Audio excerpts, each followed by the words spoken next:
Last one. We talked coming into this game about the fight you were looking for from this team. By and large, I think you saw it. I think a lot of what you ran into tonight was a part of what you ran into tonight, I should say, was a team that just didn't have quite as much in the gas tank as the opponent. It's a good Pacers team. And look, I think the big takeaway is this, what we had mentioned towards the end of postgame. Give credit to this Pacers team.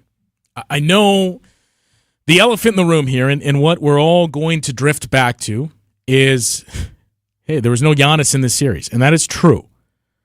I mean, it's a big what if for the Bucks. Now, there's been a lot of what ifs these last couple of years that we'll get into throughout the course of the show. And by the way, we as we always do after the final game of the season, we are not contained to just an hour. So as long as you are out there and chiming in and interacting with us, we will be here.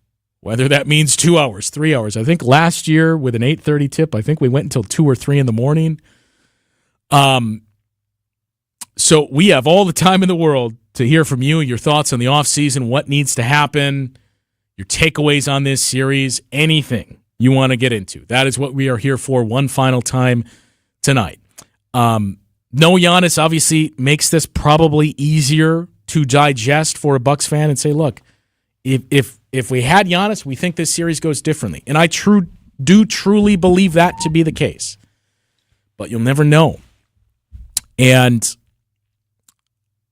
it is hard to close out a series. That is where the Indiana Pacers deserve credit. It is very difficult to do, especially when you have not done it before.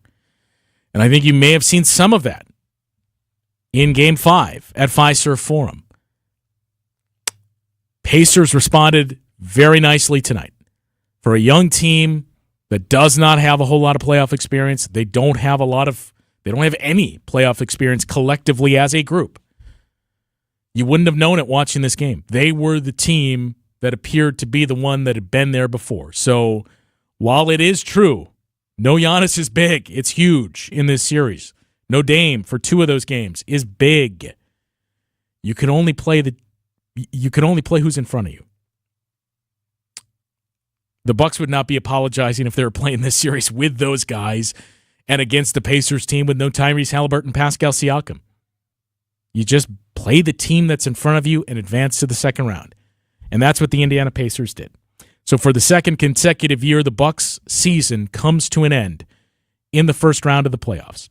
855-616-1620 is the number to join us tonight on Bucks Talk, whether you are listening in Milwaukee or in Madison. 855-616-1620 is that number to join us. And I am very curious to hear your thoughts on this series, this team. There's a lot of unknowns. We can start to get into that with the offseason and the checklist of what needs to be done here. What can the Bucks do? I think we got a little bit of clarity on that. Given where the Bucks were eliminated, I can explain what that means in just a moment. But this show here, the final time we get a chance to discuss our Bucks this season, the final time we get a chance to get together like this until October. This is a choose-your-own-adventure story that is up to you guys, wherever you want to take it for the next however you want to take it amount of minutes. 855-616-1620 is that number to join us tonight on Bucks Talk. Let's go to the phone lines. Dick in Port Washington, you begin things. Well, I don't want to talk too much about tonight's game. I mean, we were outscored from the bench 50-10, and 4 of those came in garbage time. I think Chris ran out of gas. Lillard couldn't cut and move as well as he once did. Yeah. To me, I don't see how. To me, this is just a statement of fact. The injuries killed us. Yep. The loss on last Friday night. Just think if we could have Yep. pulled that off. Not to cut you off, Dick. Real quick. I mean, no, go ahead. I think you called in after that, and we talked about that. I mean, I said at the time, too, look, if you lose this series, you're probably going to point to Friday because that was right there for the taking. Dame, as you mentioned, he scored 28 points. I wouldn't say he was a decoy. He did not have the burst that you were looking for because of what he's coming back from, which I think you had to expect. So that Friday night loss, it was right there for the taking. You could have been up 3-2 in this series. Obviously, there's a lot of coulda, woulda, shoulda, and you don't know how the ensuing games play out. But what you were asking this group, especially knowing Dame went out the 2 games after that, that's a big ask to say, hey, we don't know if Dame's going to come back. We don't know if Giannis is going to come back. You need to win 3 games versus 2. Yeah, I mean, it's a stat is in their last 11 playoff games, Giannis has only played in 3 of them. Yeah. That's astounding to me. It's just to rehash a little bit of the year. We're going to hear like, oh, we shouldn't have traded Drew Holiday. Holiday's not having a great postseason so far, just like he didn't last year. I mean, you can put the blame on that wipeout last year on his shoulders. He couldn't stop Jimmy buckets, but I love Drew. Would have been nice to keep him. But you got to remember, by trading Drew, Giannis decided to stay because we had Lillard coming in. And that was such a short period of time. And at that point, I don't think any of us knew, maybe you did because you're closer to it than we are, all the off-court crap that he's gone through. His mind was in Portland a lot of times more than with us. Mm-hmm. And that's understandable with going through a divorce, and he's really devoted to his kids and all of that. And then we started off with an inexperienced coach, and I do think Giannis had a lot to do with who we picked there, and hopefully that doesn't cost us horse going to Detroit. I think, and again, this is just statements of fact, if Doc would have been there from day one, or maybe even the coach from Golden State who Horst wanted, I think we would have had a better setup. I think this coming year, and I fully expect this to happen, we're going to be one of the favorites to win it all next year by the people in Vegas who make their decisions based on how much money they're going to make. A full year, I think definitely some changes are going to have to be made. I think that we need to incorporate the younger guys in more. I think Patsy's time might be done.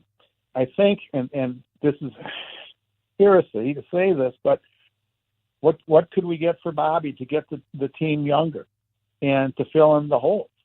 And another thing is that our window is shutting real quick here. I think next year is going to be our best chance. And my son reminded me tonight about that because I said, apparently I told him, right after we got Dame, I said, this year, this may not work, but next year we're going to be the killer team. And I think that's going to be true. I think we need to come back strong. Doc in his post-game news conference, I mean, he wants to start training camp tomorrow. Yeah. And you know what? There's so much stuff. Well, I was going to say, and you know what, Dick? He wants to start training camp tomorrow. Andre Jackson Jr., Chris Livingston, AJ Green, Marjan, they would all say, yeah, great, let's do it, which is what you're going to need. Yeah. And, one of the things that Marcus mentioned tonight, and I wasn't aware of this, and maybe you do, Marjan has been having some injury issues all year long. Were you aware of that? He mentioned that on the TV broadcast. He's had a couple of small things, that he's been dinged up with, and it seemed like it was really starting to pile up towards the end of the regular season. Look, is that why we saw Marjan seemingly fall out of the rotation? I don't know. Maybe it played a large role. Maybe it didn't, because I think ultimately Doc Rivers, and I suppose we should get this out of the way too, there's going to be a lot of Doc Rivers criticism, as we saw the moment the Bucks hired him, that there are the familiar memes that everybody's going to point to, and Doc Rivers this, Doc Rivers that. Everybody's going to point to the record too and say, you fired Adrian Griffin when you were 30-13. I mean, you know this, I know, and we've talked about this before. It is not that simple. The schedule was dramatically different. It was more road heavy. It was against the best teams in the league. You didn't have Chris Middleton for 16 games. There's a lot that went into it. First half versus second half. There was just no structure. And If you're here to suggest, I'm not saying you are, if you're one of those people and you're here to suggest this series would have gone any differently if you just kept the same coach, I don't know if it would have gone 6 games. Yeah, I don't know if we would have been the third seeded team. Yeah, we won against a very easy schedule. They won with talent early in the season. Individual talent stuck out, but when you started to go and Doc, it was difficult. He didn't know the plays, he didn't know the players, and you come in and you expect big changes. To me, it's strictly injuries. Indiana is an 8th seed team. I mean, I just don't buy into them. They beat us, but I think there's reasons, not excuses, reasons why they did it. They got the most out of their bench. We didn't. But I don't want to take up any more of your time here. I want to thank you for a great season, putting up with all my rants and raves. But I really believe that we have a really good chance next year. And we're going to have to tweak the team a little bit, get younger if it's possible, and you keep the core. And I don't know if Beasley's going to be around, but anybody else from the original starting team, you keep all them. And I'm ready for training camp to start also. And again, thanks a lot, Justin, for putting up with me all season. Well, thanks for listening and all the calls throughout the course of the season, Dick. There's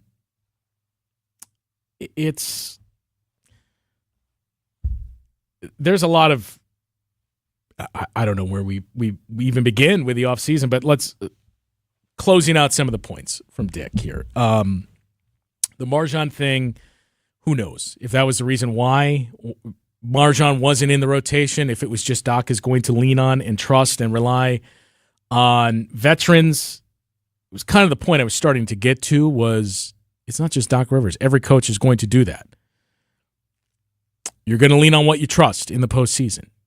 The young guys, their growth is going to be most important for this team. In terms of personnel decisions, there's a lot that you're going to have to address here because the reality of this is 3 straight years we've had the same type of conversation around this time last year, the last 3 years, I should say. And that is you left the postseason earlier than you anticipated or hoped on, and you left with this same thought. We have to get younger. We have to get more athletic. We have to improve our wing play. And I don't know that you've really seen any progress there for 3 years. Now, you've added some pieces that maybe there's something there that you can really consistently develop into those pieces we're talking about. I think the biggest would be Andre Jackson Jr. and what you saw from him this season, what you saw in those postseason minutes as well. That's the guy that we're all kind of pinning our hopes on. And there's a lot to see from him where you can understand why. You thought it was going to be Marjan. It's not to say it still can't. I think you found something in A.J. Green with his defense in that it's good enough, right? It's probably better than average defense. His shooting ability as well. You are likely going to have to address the 2-guard. Malik Beasley was on a veteran's minimum contract. You don't own any rights on him. You don't have the bird rights. You're likely finding a new shooting guard. Is that A.J. Green? I don't know. Is it somebody in the draft? Is it another vet minimum deal? Is it a trade? These are all the questions that you're looking towards in this offseason here. Health is the biggest piece, and we've said it year after year after year. To win a championship, you've got to be healthy, you've got to be lucky, and you've got to be good. The Bucks had all 3 of those on their side in 2021. When you look at every other year, and look, you're going to see a lot of this chatter as well. What did the Bucks do to maximize Giannis's peak window? You won a championship in 2021. You made the conference finals, the first year of the Giannis MVP era, let's call it, in 2019. You lost in the second round in 2020. I don't know what to take from that playoffs taking place in the bubble. The Miami Heat were clearly better than the Bucks in that series. But that season, kind of similar to the back half of this season, that I've seen a lot of Bucks fans kind of chime in with this thought too, of just how it felt. Something always felt off. And Bucks fans even saying, I'm disappointed it's over, but I'm happy it's over. That was kind of how it felt at times in the bubble too. I mean, for a number of reasons. Everything that was going on in the world. And then you restart basketball and you're playing at Disney World and you're playing in the bubble and you're playing this Heat team that, again, the similarity to that exit versus this exit was a Heat team that beat you, I believe, 2 out of 3 times in the regular season and felt like, hey, we own this team. We can beat them. Pacers beat you 4 out of 5 times. They were very confident. It was a weird year, and in many ways you were just ready for it to be over. Of players may or may not have wanted to be in the bubble, not just on the Bucks. Doc Rivers was the guy that basically had the conversation with coaches, players, everybody, one of the first nights there in that bubble setup. Basically saying, guys, look, we got to do this. And from there you went into the championship season. But the bubble season, to round off that point, Giannis wasn't healthy, at least towards the end of that series. Suffered the ankle injury. And again, you basically said, hey, Chris, we need you to go get him. You were healthy, and I know we're going to point to Giannis missing those 2 games, which is huge in the conference finals. Think back, if you can, rewind it to July, late June, July of 2021, when that happened. And if you just think about the journey you went on that day, that was game 4. I remember we were doing pep rallies outside of the arena because that was the restart year. And we, the Bucks radio network, we were broadcasting all games from inside the arena, home or road. There were no fans at home games. The first month or so of the regular season, it was like basically Bucks employees, friends and family, 500 or so that were allowed in the arena. You gradually built it up and ramped it up to 1,000, 2,000 before it was eventually go time when you got to the postseason. You had a Christmas Day game at home in Milwaukee for the first time in decades with no real fans in the building. But we were doing all games from the arena. And man, was that interesting when you think about West Coast games that we're walking into this cavernous arena to broadcast these games at 9 o'clock at night, leaving after doing Bucks talk, 1 in the morning, with the arena completely shut down where you feel like you're walking out of a horror movie. And I remember game 4 being in the arena and seeing the notification there's no Trae Young, and walking out to the stage to tell Bucks fans at this pep rally, hey, Bucks are up 2-1. They got a chance to go up 3-1. And by the way, there's no Trae Young. So this is over. It's becoming a party out there. And Giannis goes down in the first half, and you lose the game. And then it immediately shifts to, what happened here? This was supposed to be a coronation of the Bucks finally breaking through and reaching the finals, and now who knows? And then you were letting that conversation sink in of, man, if they make the finals, I mean, do you even want to be there if there's no Giannis? Yes, you want to be there, but that's where you would shift to. Dante DiVincenzo, I mentioned this on the postgame too. It gets lost in the shuffle when we talk about injuries. Everybody deals with them. I get it. And Doc was sure to point that out and illustrate, look, don't cry for us. Every team deals with injuries in the postseason. But for whatever reason, for the Bucks, they have been massive. Giannis in those 2 games. Dante for basically the whole postseason run. I think it was game 3 against the Heat that he went down in that first round. He missed the rest of the playoffs. That was it, right? Other than that, you were healthy. But you also had the fortunate luck of going up against the Brooklyn Nets team where James Harden went down in game 1, 13 seconds into that series with a hamstring injury. Didn't return until I think it was game 5, 4 or 5. Kyrie Irving goes down in game 4. That was starting to feel like what the Bucks were up against here. Where, man, this guy goes down, then this guy goes down, and then he comes back. And even before the game today, I kept finding myself thinking, man, is this just like Brooklyn? When James Harden came back, was clearly hampered by the hamstring, but he was still effective. Maybe he wasn't peak James Harden, but he was effective. Is this what we're going to get from Damian Lillard? And I think you did. You just unfortunately didn't have that supernova Kevin Durant performance next to him. 2022, as we all remember, Chris Middleton goes out with the injury. Game 2 against the Chicago Bulls, slips on a wet spot, doesn't play in the final 10 postseason games for the Bucks. Last year, as we just touched on, Giannis goes down in Game 1, for all intents and purposes, misses the first 3 games of that first-round series against the Miami Heat. And now this year, what you dealt with this year was more than any of that. No Giannis at all for those 6 games. No Dame for 2 of those games. I'll say this, and we got a lot of calls to get to, so we are going to get to every single one of you that is on hold. The Bucks, this iteration of the Bucks, this was a super team. You know, I know it's easy for us to dismiss that and say, no, it's not. It's we're the Bucks, right? We're Milwaukee. We can't be a super team. You can't have 2 of the best players in the game, 2 top 75 players, and not be a super team. The Bucks were a super team this year. And it seldom works out in the first year for super teams. That was kind of the thing you didn't really want to raise your hand and bring up all throughout the course of the season is, you know, when you get these super teams, it usually takes about a year to make those adjustments and figure things out. LeBron James didn't win a title his first year in Los Angeles. LeBron James didn't win granted, they weren't quite a super team yet, but didn't win a title his first year with the Miami Heat. Took year 2. I mean, they made the finals, but they did not win the title. And that team we referenced before, the Brooklyn Nets, how many championships did they win? Period. It wasn't just first year. It doesn't tend to work out immediately.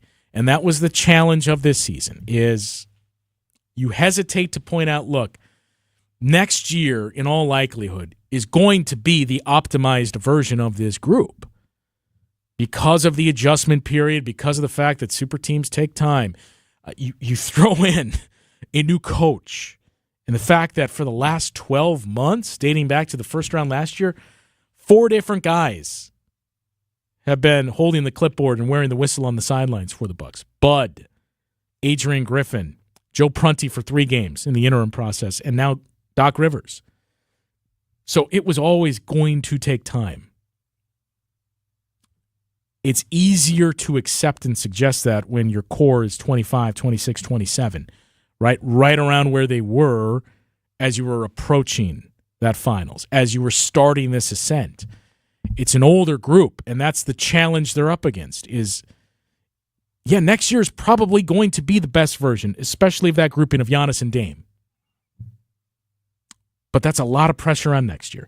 855-616-1620, the number to join us tonight on Bucks Talk. Still plenty of calls to get to. We will hear from all of you after this.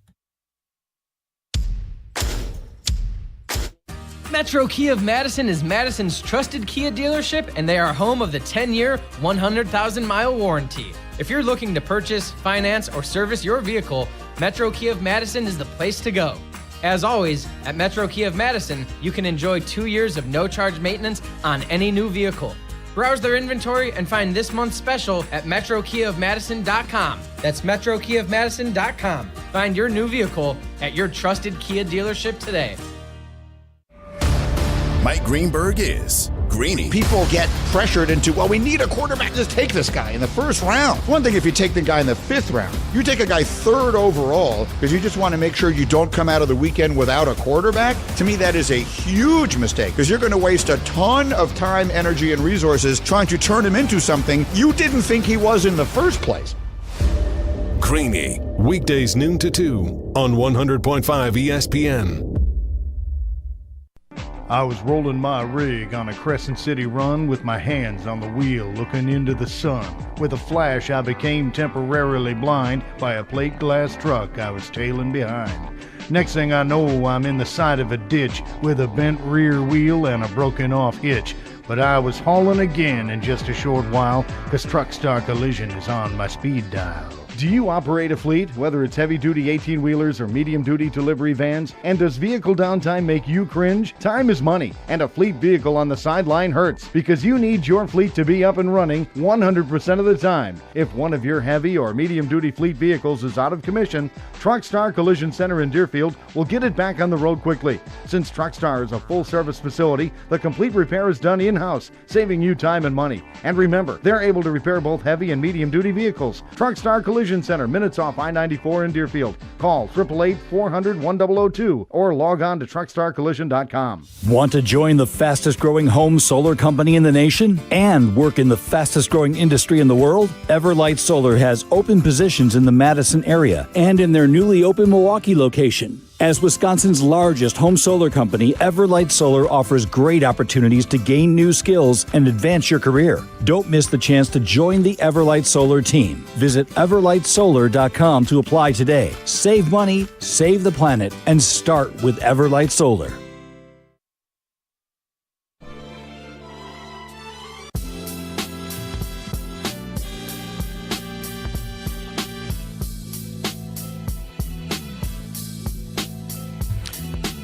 Buck season comes to an end in Indianapolis, 120 to 98. I think that was the final score. It's one of those things. The season ends. You lost. It was a lot to a lot less was the final score tonight. So it's on to the offseason, and I would assume most of you don't really have takes or takeaways from what we saw tonight for those 48 minutes, and that's fine. We'll take this wherever you want to take it. Off-season checklist, what you saw from this team in the playoffs, what worked, what didn't. However you want to go with this, that is what we're here for one final time this evening. And again, until whenever, 855-616-1620, the number to join us tonight on Bucks Talk. Let's head back to the phone lines and talk with Levi in Plover. You're up next. Oh, sweet. Hello, Justin. How are you today, man? Even though it kind of sucks about the Bucks loss. Yeah.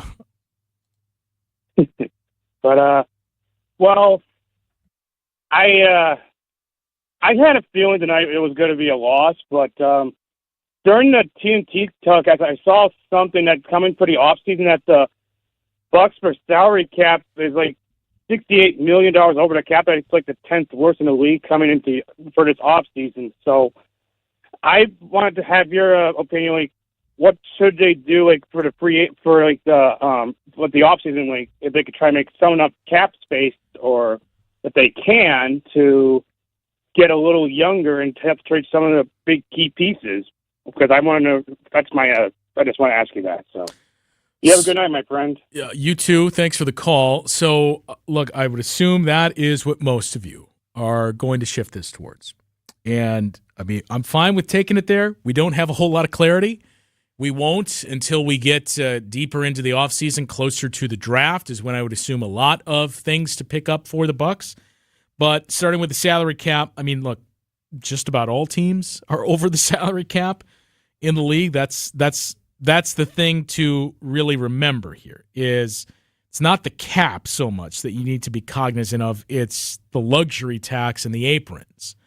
So I believe there are, let's see, 1, 2, 3, 4, 5. I think there's about 7 teams that are actually under the cap. 7 to 8 teams that are actually under the cap. The luxury tax and the aprons are the big thing. And you've probably heard us mention second apron quite a bit this season because that was the big change with the new collective bargaining agreement.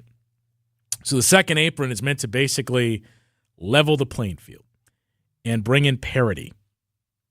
It is meant to curb teams from forming super teams that we just discussed. Gone, theoretically, are going to be the days of the Brooklyn Nets trading for James Harden, signing Kyrie Irving and Kevin Durant. Although we saw the Phoenix Suns basically spit in the face of that with their offseason a year ago, and earlier today, owner Matt Ishbia is saying, hey, we're in a great spot. I think 26 of the 29 other teams there would trade everything to be us.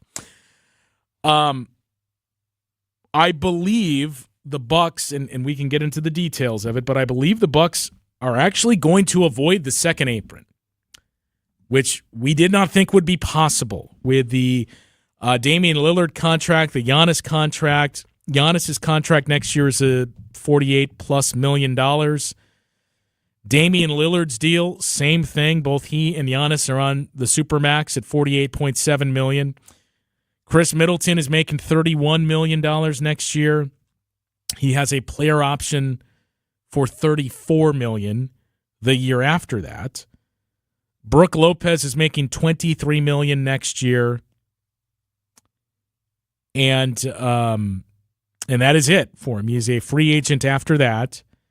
Bobby Portis is making $12.5 million next year, and that has a player option for $13 million the year after. And Pat Connaughton is making $9.4 million and has a player option for $9.4 million the year after that. So, looking at this roster, what you know is the group is intact for next season. The free agents that you have to make a decision on are Marjon Beauchamp, and his cap hold is going to be about $2 to $3 million.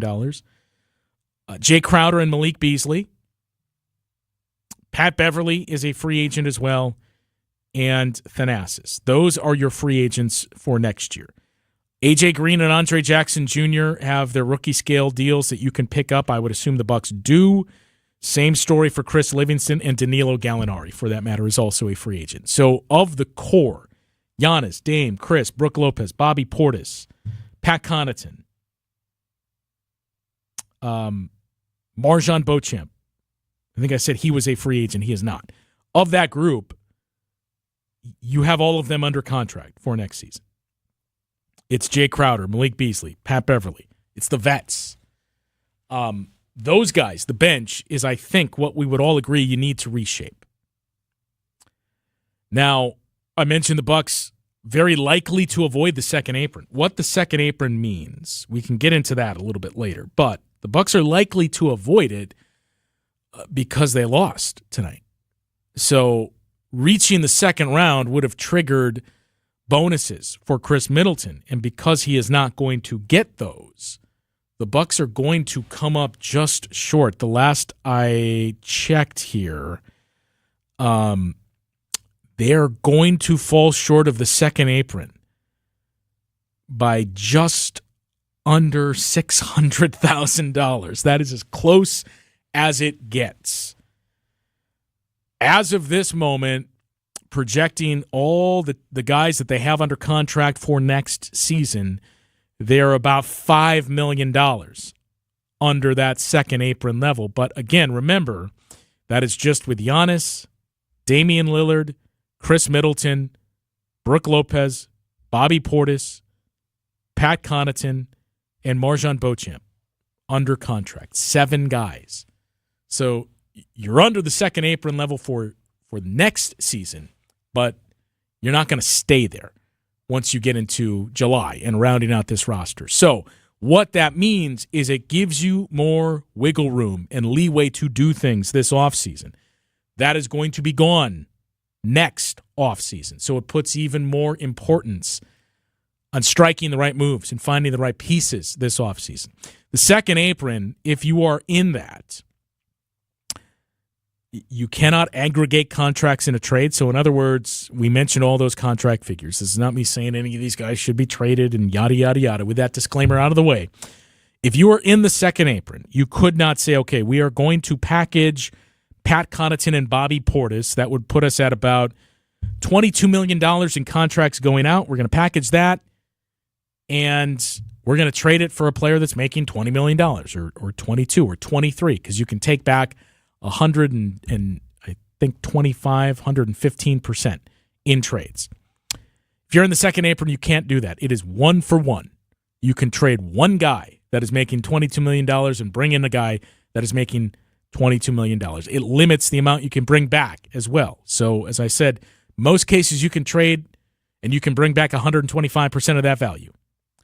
If you're in the second apron, it shrinks it down to, I think, 110%, 115%. So cuts the dollars you can bring in.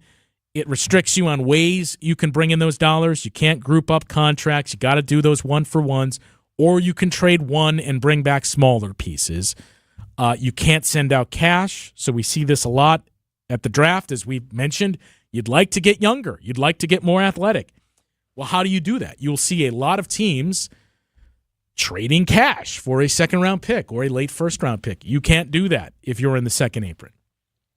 So there's just a lot of these things. It removes exceptions. So that's the other piece. As I mentioned, the Bucks, if you're in the second apron, all you have at your disposal is the veteran minimum contract. So that's what you got Malik Beasley on this year. Just over $2 million. That's all you got. That's how the Phoenix Suns filled out their roster. When you think about all those vets that they brought in, veteran minimum deals, Eric Gordon, that's all you would have. The Bucks would have one of their exceptions. I think it is the taxpayer mid-level that they would have at their disposal to use. I understand this is maybe way too advanced and nuanced for a lot of you. Maybe some of you don't care about it, but basically it means, hey, you have a $6 million trading chip you have that you can use to sign somebody. So that's important, and that may be ultimately the silver lining of, look, disappointing end to it, but it gives us a little more leeway to do some things. And as we saw throughout the course of this season and this series, the Bucks need to do some things. You know, we can point back to tonight in the bench production. It was there all season long. And look, I said this during the regular season a couple of times too. It's a top-heavy team.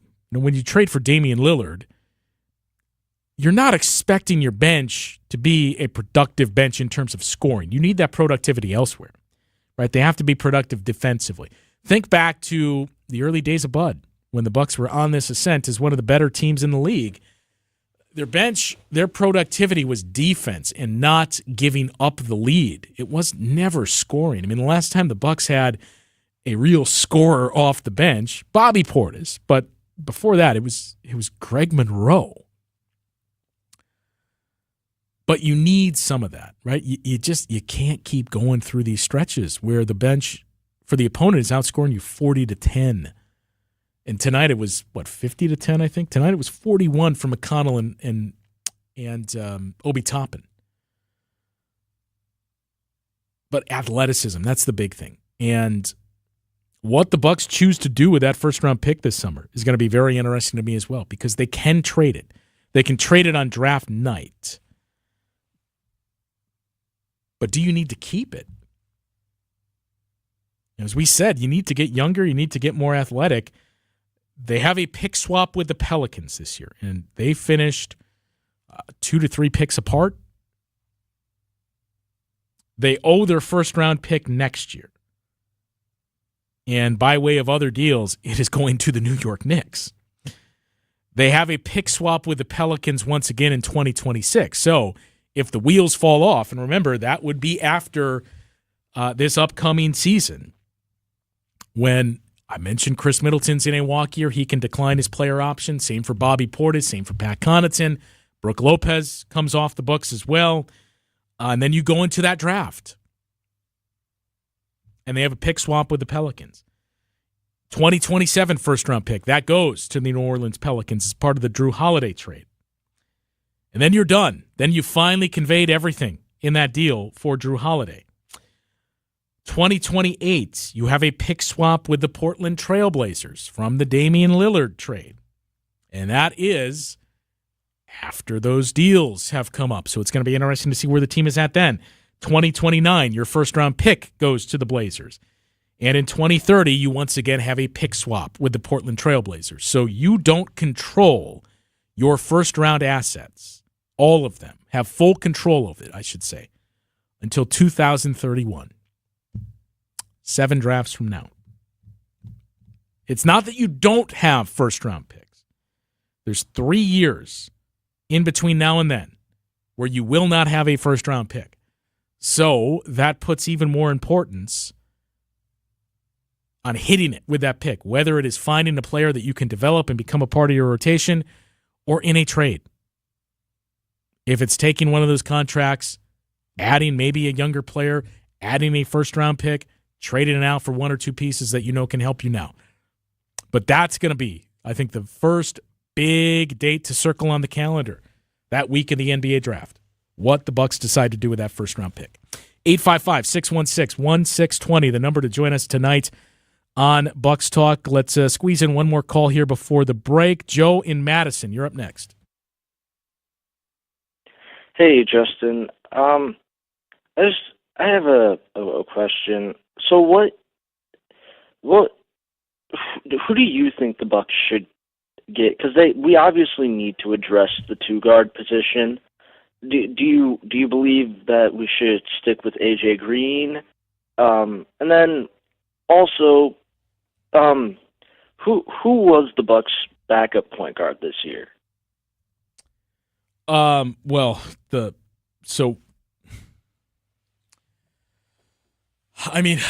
For all intents and purposes, for a large part of the season, it was Chris Middleton. But your backup point guard was Campaign early in the season. It was Pat Beverly, and then it became you were playing both of your point guards together. But, that was the other big question coming into the season was what are they going to do at point guard here? Because it wasn't until just before the season started, you get Damian Lillard and you bring in Campaign. But before that, it was, man, what are the Bucks doing at point guard here? And that was, I would assume this is part of your point or what you were getting at. That was one of the things that stood out was the challenges the Bucks had bringing the ball up the floor and organizing the offense. Damian Lillard does that. It's not to take away from that. But the way the Pacers pressured the Bucks in this series, you should not be able to do that. Chris Middleton can run an offense.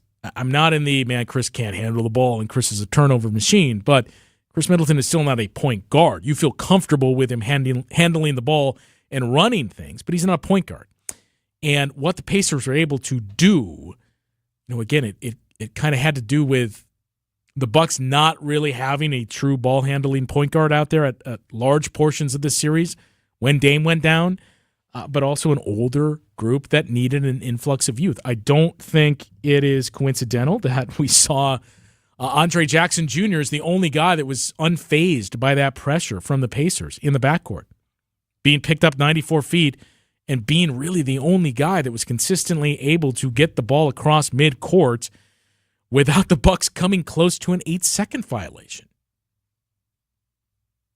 But I think the big takeaway is, what we've said. It's the same conversation we've had for, this will be the third offseason now. You have to get younger. You have to get more athletic. But that is going to be the challenge. And finding that balance is, it's easy for us to say, hey, you got to get younger. I mean, there's merit to that. You need some youth injected into this group. But you're also Damian Lillard, Giannis, Chris Middleton, Brook Lopez. As of this moment, you have those guys. You're a veteran group, so you're not just going to turn over the keys and say, all right, we need half young guys, half old guys. We can point to the Golden State Warriors and say, well, they tried it with the two timelines. It's hard to say the two timelines per se did not work out because the Warriors did get a second championship, an unexpected championship in 2022. The year that the Bucks season, I think that year more than anyone is what you would point to and say, man, they really could have had a second title. The way that team was playing, Chris goes down. Warriors got a second title, but other than that, how do the two timelines work out for them? Trying to figure out the young guys. And part of it is you got to get the right young guys. James Wiseman was not. Moses Moody and Jonathan Kuminga, they look like good players, nice players. Not what you would hope for at the level or at the number the Warriors were picking at. So that's the other challenge of it. It's going to be big for Andre Jackson Jr., AJ Green, and every young guy you have. To me, look, we didn't see a whole lot of him, but I am very intrigued by Chris Livingston. And I suppose we should have the caveat that it's not to suggest Chris Livingston is all of a sudden going to be a starter for you and playing heavy minutes. But I am very curious to see what you have there because of all those things we mentioned. You need athleticism. I mean, underline it, put it in bold, write it 10 times. You need more athleticism, and that stood out more than anything in this series with the Pacers. When you look at the pace these two teams are playing at, and you look at how much slower the Bucks looked without Giannis on the floor. You need athleticism, and you would love to have that on the wing. Chris Livingston has that. So that's one piece. I don't know if you'd say it's a project. It's certainly not a one-year thing. It's going to take time. But I'm curious to see what you can develop from him. But in terms of the here and now, AJ and Andre are the two guys that you think we've seen extended stretches of. We think there's something there that we can continue to develop. Now, in terms of free agents, again, the Bucks are going to have the taxpayer exception. I believe, as we just went through some of those numbers, I think they're going to narrowly miss the second apron. So they should have the taxpayer mid-level, which typically around $6-7 million, I believe, that you can use to sign a player. But that's the other piece. You got to hit it on that. Now, I suppose it's worth pouring over. I don't, frankly, remember who else was out there when we talk about the Bucks needing to find more young, athletic wings. That's probably going to be your best route, that or a trade, which you can do, avoiding the second apron. But we have these conversations of you need to find some of that. And the Bucks had doubled down on vets. And again, you can understand why with a group that's already older. But your mid-level 2 years ago was Joe Ingles. He gave you value. Didn't check those boxes that we talked about of younger, athletic wings to help you push the pace. So that's going to be curious to see as well what the Bucks do with that, how they choose to use that. 855-616-1620, the number to join us tonight on Bucks Talk. Still a lot of calls trickling in. We will continue to get to those after this on Bucks Talk. Saddle up with Forward Madison FC for Kentucky Derby Night at Breeze Stevens Field. On May 4th at 6 p.m., join the action with the Kentucky Derby Pack, which includes a ticket to the match, an inflatable flamingo horse, and an automatic entry into the halftime Derby race with a chance to win an FMFC kit. Visit ForwardMadisonFC.com to buy your tickets today. That's ForwardMadisonFC.com. May the horse be with you. Listen to Wilde and Tausch, presented by Pella Windows and Doors of Wisconsin on 100.5 ESPN. If there's a lot of things that I do that disappoint you over the course of a show. Disappoint is not, that's not the right word. Irritate. Finish your sentences. That started irritating too. Wilde and Tausch, weekdays 9 to noon on 100.5 ESPN. Also brought to you by Hallman Lindsay Paints, Coors Light, Made to Chill, and American Family Insurance. Get the beat of the Bucks straight from a fan favorite and Bucks legend. Tap into Here District with Marcus Johnson, a Bucks Plus audio production. Your weekly pulse on the Milwaukee Bucks and conversations with the biggest names in basketball. This week, Marcus and his son Chris are joined by former Milwaukee Bucks point guard Brandon Jennings. Find Here District now on Bucks.com/plus, the Bucks app, or wherever you get your podcast. Glenn Wipperfurth is the president of Kalsher Implement Company, Incorporated. Glenn, you've had copier printers from James Imaging Systems for years. Question, Glenn, is James just a vendor or more like a partner? I would say partner in the fact that they're looking at what we're doing and trying to work with us to make it simple for us. Making it easy, keeping it simple. That's James Imaging Systems Managed Print Services Program. Yes. So we have a monthly contract, and then they manage our inventory as far as our toner and equipment for the copier machine. Exactly. All your copier printers bundled under one low monthly invoice from James Imaging Systems. And that includes parts, service, and supplies. And that has its benefits, Glenn. The benefit is that we have the supplies when we need them, and it keeps our business flowing. Make it easy, keep it simple with the Managed Print Services Program from James Imaging Systems. Call 608-221-3457 or visit jamesimaging.com. James Imaging Systems, your local business technology partner.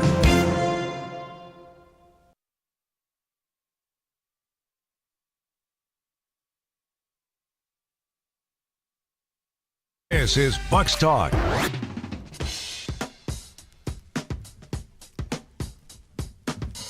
Bucks season comes to an end tonight in the first round. It is the second consecutive year we're having this conversation this early. The Indiana Pacers, their youth, their athleticism, and tonight, their bench, Obi Toppin and T.J. McConnell, too much for the Bucks to overcome. 855-616-1620 is the number to join us tonight on the show.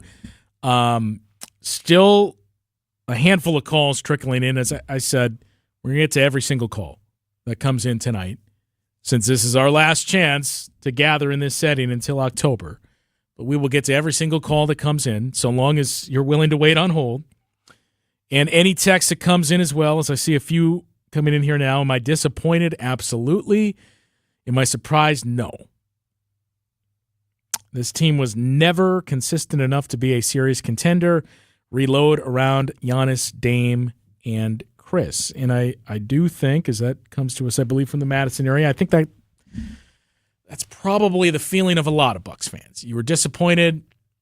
I talked about it with some people in Indianapolis before this series began, when they asked me about what's the mindset. And I asked them, what's the confidence level for Pacers fans? Because it seems like everyone that I talk to and hear from, they assume they're going to win this series.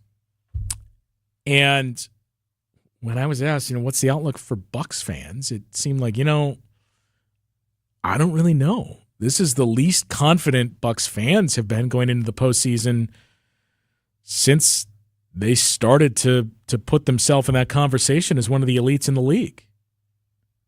You can get why. This team had been inconsistent all season long, but also, oh, by the way, Giannis is injured, and we didn't know what his status would be for this series. As it turned out, his status was none, unavailable. But it just seemed like because of that, because the year was very up and down, you didn't know about Giannis, it just seemed like a lot of fans were of the mindset of, I'm going to be disappointed if this ends in the first round, but I kind of expect it. To that point, from the 414, glad the Bucks are over for 23-24. Team with issues starting at the top. Lame management that doesn't understand the NBA and lazy, overpaid players. Glad I didn't pay for an overpriced ticket for that fiasco. Was that from you, Max? One from me. Okay, that is certainly a stance. You can't fire Doc Rivers this offseason. Was anyone suggesting they would? Why would you pay 4 coaches next season? Firing Doc is not the move. Reload, give it one more go, then reassess. I mean, yeah, Doc Rivers is not getting fired. The only way Doc Rivers is not the coach of the Bucks next year is if Doc Rivers decides, I'm good with coaching. I would assume the Bucks are just going to be paying 2 head coaches next year, because I got to believe Mike Budenholzer is getting a job. And as we always say, where there's smoke, there's fire. Boy, I don't know if Frank Vogel is going to be in Phoenix long. And I said from the start, man, the Cavs make a lot of sense to me for Bud. So do the Phoenix Suns, especially given Bud is an Arizona guy. So that is going to be interesting. But one way or another, I got to believe Mike Budenholzer is on the sidelines somewhere next season. So that's another silver lining. Bucks are paying 1 fewer head coach next season, we believe. 855-616-1620 is the number to join us tonight on Bucks Talk. Let's head back to the phone lines here and talk with Randy in Belgium. You're up next. Hey, Justin. Thanks for taking my call. I'm pretty sure you said these 3 fellows are still under contract for next year, but in your opinion, do you think Bobby, Chris, and Brooke are going to be back next year? And then also, I was wondering, why was Jay Crowder it seems to me he didn't play last year in the Miami series, and he was kind of a no-show here again, in this first round. So those are my questions. I'll just listen to your response. Thanks again. Yeah, thanks for the call. It was a tough series for Jay Crowder, and I don't know that Jay Crowder ever really looked the same after that injury that we touched on early in the season, which was the only injury the Bucks had to deal with. For the most part, injury, yes. I mean, it was really the only absence the Bucks had to deal with in that first half of the season.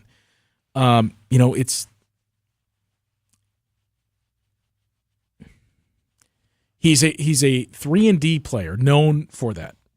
3-pointers in defense. But the peak of Jay Crowder was probably the bubble when he was a menace against the Bucks with the Miami Heat. He started for the Suns in that final series, had some moments there. He's another one of those vets, though. And a core injury is a big part of it. The age is a big part of it. And as Doc Rivers has said many times, and again, I feel like I cannot overstate, Doc Rivers is not alone here. This is the mindset of most head coaches. Your rotations get smaller and smaller and smaller. Bucks are basically 7 deep tonight. Now, no Giannis changes that. But they basically played 7 deep. You find what works, what you trust, and you stick with that. And that's how you're going to lose. If we're going to go out, we're going out with this. Jay Crowder just wasn't one of those pieces for Doc Rivers.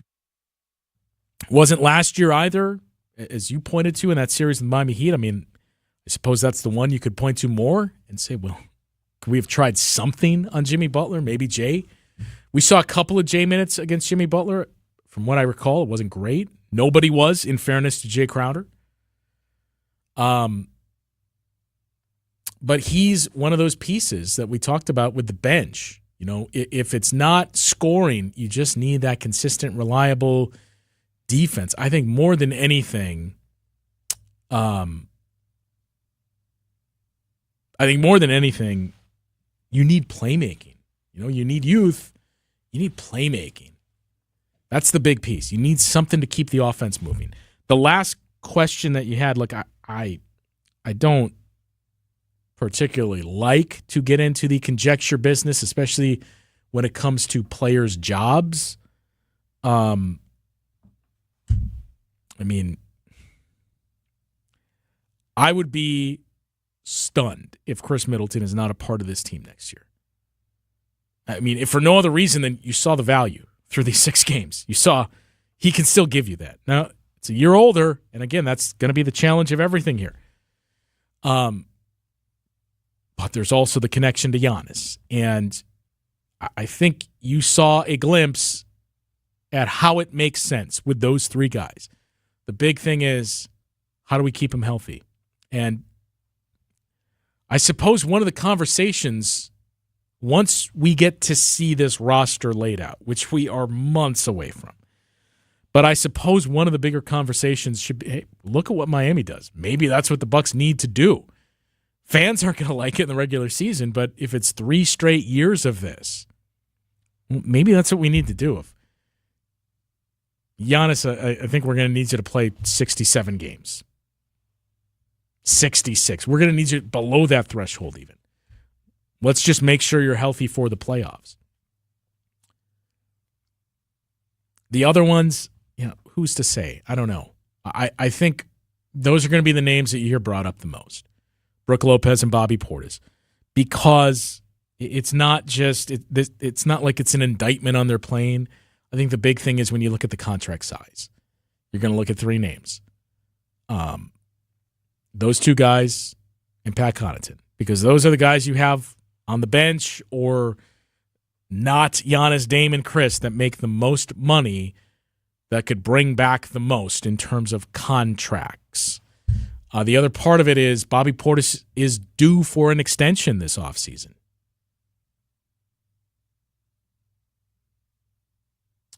So it's a matter of where this thing goes. You could extend him, maybe save some money on that, and keep kicking the can down the road with this squad.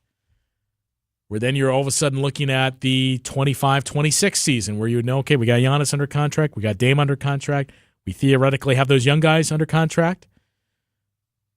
Maybe you use your taxpayer mid-level and you sign somebody on a 2-year, $14 million deal, something like that. We got that person under contract. And we got Bobby if you do an extension with Bobby Portis. I should say he's up for an extension, not due an extension. Brook Lopez being an expiring contract to me is the most interesting part is when you look at the age of Brook Lopez and however many years removed from a back injury and surgery he is. Brook Lopez, I think a lot of times I've talked about Chris Middleton's value and the perceived value among Bucks fans, the lack of respect that I think he gets a lot of times. Brook Lopez is almost similar to that because I think it's easy to look at the end of the play and say, man, Brook Lopez stinks. Brook Lopez was he's getting beat. You can't play him. And to be fair, there is some merit to where this league has shifted. You don't see quite as much of the traditional bigs, and especially aging ones like Brook Lopez is now. I don't mean aging to be disrespectful. We're all aging, right? Brook Lopez is younger than me, but it goes against what we said you need to get. I mean, Brook Lopez I thought was very good in this series, but Brook Lopez is going to look bad if there's no point of attack defense, and you're saying, hey, Brook, we need you to stop that person that's driving at you, and we also need to stop the guy that's behind you. It's an impossible task. So I think that was the big piece is, man, you saw when he had Drew Holiday with him, he was still just as good as ever. I think he was still very good this season. But if you ask me who would be most likely, where would it be most likely to see something happen? As uncomfortable as the conversation is for me to have, I suppose I would say that. But that's going to be some of the interesting pieces to this group. Is last year going into it, it was the man. You're going to hear all the chatter of, well, the Giannis watch is on, and how much longer is Giannis going to stay in Milwaukee? Well, you answer that question, and you brought in Damian Lillard, and same with Chris Middleton. And look, here's the other thing. Well, you should have traded Chris instead of Drew. You couldn't have done that. Right? Chris was a free agent. You're, of course, going to sign him. I know we had that conversation last year, but you can't just say, okay, we're going to let Chris walk and we're going to sign somebody else that, number one, isn't there, but also you don't have cap room to do it. You can go over the cap to sign your own guys. You can't sign others when you're over the cap. But that piece is at least out of the way, where you know Giannis is here, Dame is here, Chris Middleton is here. And here's the other thing. I feel pretty confident in saying this based on some things that I've heard, but don't pay attention to the Damian Lillard is miserable here. Dame's going to ask for a trade, and he's not going to be here next year. There is no truth to it. As Dick went through, and we've kind of tiptoed around throughout this season, there's a lot that was going on for Damian Lillard. And I'm sure in many ways it's not speaking to the character or competitiveness of Damian Lillard. I'm sure in many ways a part of Damian Lillard is happy that this season is over now too. It was a whirlwind. He was traded a week before training camp began, going through some things off the court,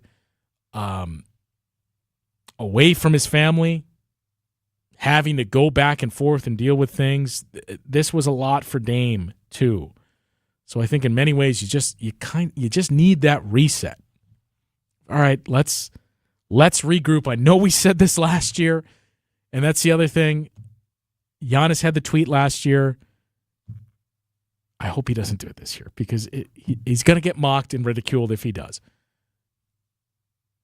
But there's a lot that was out of everyone's control. 855-616-1620, the number to join us tonight on Bucks Talk. I don't know if I answered your question, by the way, so if not, feel free to text in.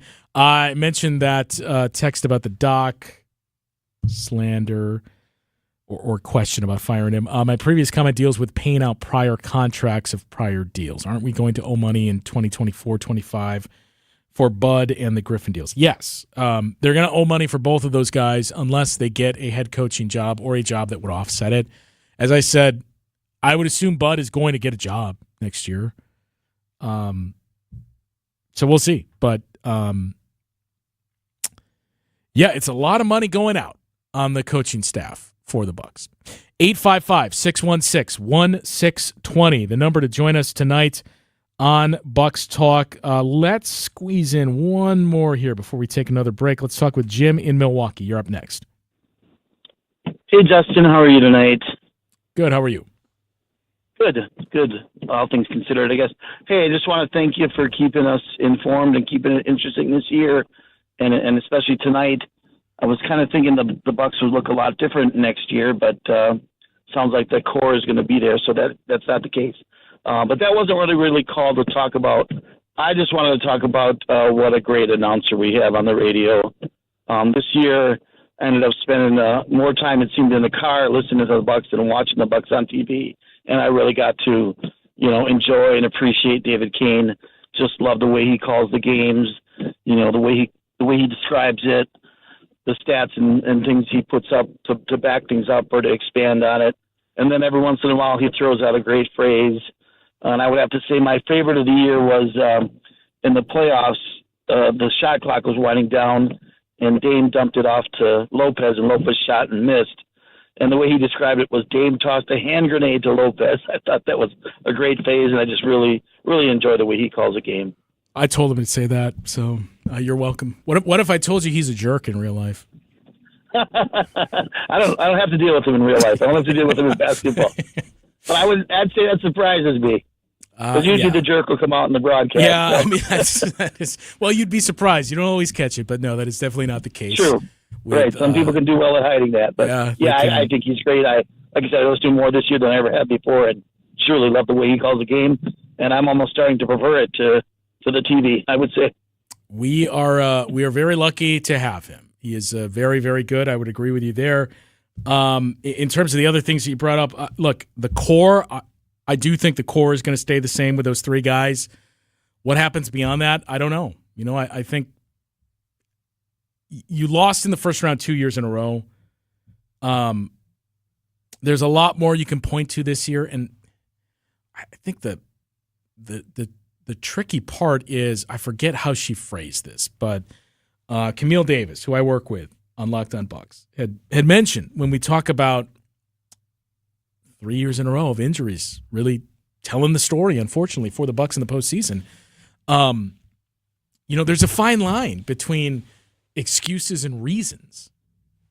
I mean, excuses and explanations, I should say. Like, how do you decipher which was which? I mean, there's certainly something to it with the injuries, but you can't keep going back to the same thing. I mean, it's like the definition of insanity when it's 3 years in a row that we're pointing at this. Okay, why is this happening then? And sometimes it's just luck, right? Who saw Chris Middleton slipping on a wet spot? Maybe the Bucks signed a deal with the devil, as I've seen many point out, to win a championship in 2021. Because look what's happened after that. But to me, I think if you lose 2 years in a row in the first round, even if you can point to all the obvious, you didn't have Giannis for the full series, you didn't have Dame for 2 games, you changed a coach midway through the season, you never really got to develop that chemistry and find consistency and continuity with this group, and especially with Damian Lillard and Giannis. I think having said that, this team's goals are much, much higher than making the playoffs. So I would assume, I'm not going to say nothing, but just about nothing. Nothing is off the table when talking about how you shape this roster. I don't think that includes Giannis. I don't think it includes Damian Lillard. I don't think it includes Chris Middleton. It certainly doesn't include a coaching change. But outside of that, I don't know that you could rule out anything as this team looks to start to pivot and find a way of, okay, how do we extend this shelf life? Giannis is still at his peak, in his prime, but that is starting to fade. It's not to say Giannis isn't good anymore. That's not what I'm saying. It's the age, and it's the fact that that's a pretty serious injury that Giannis suffered. Thankfully, as we mentioned on the radio broadcast, thankfully, you avoided the absolute doomsday scenario, and that was a Giannis return where something goes catastrophically wrong. ruptured Achilles or something. Same with Damian Lillard. If that were to happen, then nothing is off the table. Then you really have to re-examine. Need John Horst to stay, a text comes in. And look, that's the other interesting part to keep an eye on. Is we saw John Horst linked, I should say, reports linked John Horst. We don't know that John Horst is actually linked to it, but reports suggesting, hey, the Pistons could look at John Horst. And in offseason, that's going to be important as you try to retool here and figure out how do we extend this. We know we got Giannis and Dame's contract situations, but we need to build pieces around that to keep us at that level. Are you sure our money situation is that good? Well, that's great. Let's start camp ASAP. That's from Dick. Yes. And Bobby Marks of ESPN basically confirmed that they are, by his projections, actually more than that. I think this is including some other bonuses was the number that I saw. But yes, they are expected to be under the second apron this offseason. They will not be once we get to July and they round out the roster. So for next league season, they will not be under that second apron. So that's when those penalties are going to start to kick in. So the following offseason or at the trade deadline, you're not going to be able to aggregate deals in a trade. Your picks are going to start to get frozen, your first-round picks, and you could say, well, who cares? We don't have any. But it just kicks the can down the road further. So once you do have that pick 7 years out, which is when the Bucks would own their first-round pick, 7 years out, it freezes. And the only way to unfreeze that pick is 2 consecutive years getting under the second apron, which basically is to say the only way to unfreeze your pick is to take a step backwards. Because the only way to get under the second apron, if you're already in it, is to shed some money and presumably become a worse team. So this, in many ways, could be, and I know I said this last year, I wasn't alone, but this offseason, in many ways, is probably the last big push with this group. 855-616-1620, the number to join us tonight on Bucks Talk. More calls to hear from. We will get to all of you after this. This is Derek Engler. You're listening to a Good Karma Brands radio station, 100.5 ESPN WTLX Monona, Madison. Spring fishing is finally here, and Fleet Farm has everything you need to reel in more fish this year. Upgrade your gear with the best brands like Rapala, Berkeley, and St. Croix. Find exclusive flicker sheds you won't find anywhere else, starting at $12.99. Get rod and reel combos starting at only $24.99. And shop our wide selection of fishing line that starts at just $4.99. Land top fishing gear and everything else you need for everyday life at Fleet Farm. Are you in need of expert exterior renovations? Look no further than Ridgetop Exteriors. For over 22 years, we've been the trusted name in roofing, siding, windows, doors, and gutter replacements. I couldn't be happier with the new roof Ridgetop Exteriors installed. It's like having a brand new home. The team at Ridgetop Exteriors made upgrading my siding a breeze. Quality work and friendly service. With a track record of excellence, we take pride in transforming houses into dream homes. Visit us today at ridgetopexteriors.com for a free consultation. Ridgetop Exteriors, your trusted local affordable partners. To those who've ever dreamt of their perfect event, those dreams are worthy and they are possible. Hi, it's Jeffrey from Celebrations Entertainment. With hard work, passion, and great music, we will make your event dreams a reality. Every event is a labor of love, with one-on-one planning, customization, and flawless execution. Bringing your event to life is what we do. For a fun, memorable event, visit celebrationsentertainment.com. That's celebrationsentertainment.com. Protect your dream home with American Family Insurance. And you can weather any storm. You'll also save up to 25% by bundling home, auto, and life. American Family Insurance. Get a quote. Find an agent at amfam.com. Products not available in every state. Discounts may not apply to all coverages on an auto or home policy. Discounts do not apply to life insurance policies. Visit amfam.com to learn how discounts may apply to you. American Family Mutual Insurance Company, SI, and its operating companies, American Family Life Insurance Company, 6000 American Parkway, Madison, Wisconsin. Tee off this summer at Prairie Pines Golf Club in Sun Prairie. Hi, this is Sarah Tauscher. Enjoy the ultimate golf experience at Prairie Pines with a range of membership options, from unlimited access to weekdays only. Whether you're a golf enthusiast or just a casual golfer, Prairie Pines has something for everyone. Just passing through? No worries. Guests are always welcome. Visit prairiepinesgolfclub.com to book your tee time and learn more about golf memberships for the entire 2024 season. That's prairiepinesgolfclub.com. We are on Wisconsin sports like never before. Sharing the love that all of us have for volleyball with everyone else is one of my favorite things. The new home for Wisconsin Badgers volleyball, 100.5 ESPN. On to the offseason, and an offseason that certainly figures to be interesting. I don't expect a Damian Lillard-esque splash for the Bucks, but you got a first-round draft pick. You're going to avoid the second apron, which is huge for this offseason. But you feel pretty good about that trio of Giannis, Dame, and Chris Middleton, and especially what you saw from Chris in this series. Is that to suggest, hey, you're going to get the exact same thing from Chris Middleton next year? Maybe not. But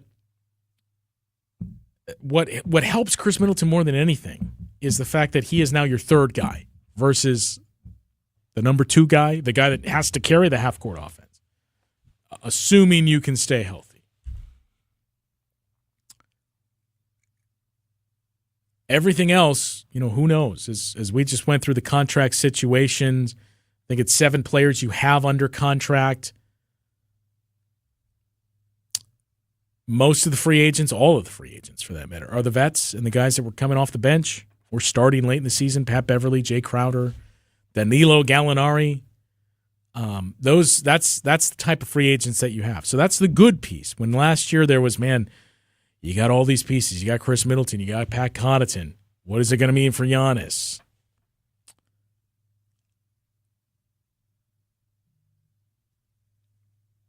So it's not to say it won't be an offseason full of change, but I don't know that it's going to be quite to the levels we saw a year ago. 855-616-1620 is the number to join us tonight, whether you're listening in Milwaukee on our flagship WTMJ or in Madison on ESPN Madison, and a handful of texts still coming in as well. We'll get to all of those in just a moment. Let's head back to the phone lines and check in with Shu in North Carolina. You're up next. Hey, Justin, man, how you doing? Good. So I got a couple things I want to get off since it's going to be your last show for the year.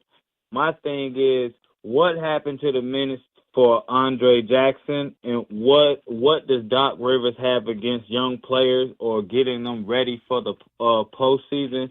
Because I feel like the Pacers were a young team that struggled and got ready for the postseason, and a lot of our young players were on the bench. And we have to get younger in the front court because Bobby and Brook Lopez could not guard Siakam or Miles Turner when they was on the perimeter.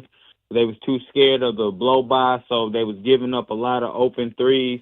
And do you think John Horst's job should be on the line just due to the past, 5 years and the decisions like giving away Dante DiVincenzo or giving up 5 picks for Crowder, bringing back Pat Connaughton? I looked up Pat Connaughton's stats, and he hasn't averaged no more than 11 points in the playoffs. And that was just 1 year. He averaged 7 points as a player in the playoffs, and we keep bringing him back as a role player. Meanwhile, there's other role players like Kelly Oubre, and, there's just one. I can't think of them all, but I feel like he needs to do a better job of getting young and athletic because, as you can see, you got the Thunder, you got the Pacers, you got the Timberwolves. The young players are taking over the NBA, so he has to start moving more in that direction. And, yeah, that's pretty much it. Well, look. So, I would like. Thanks for the call, Shu.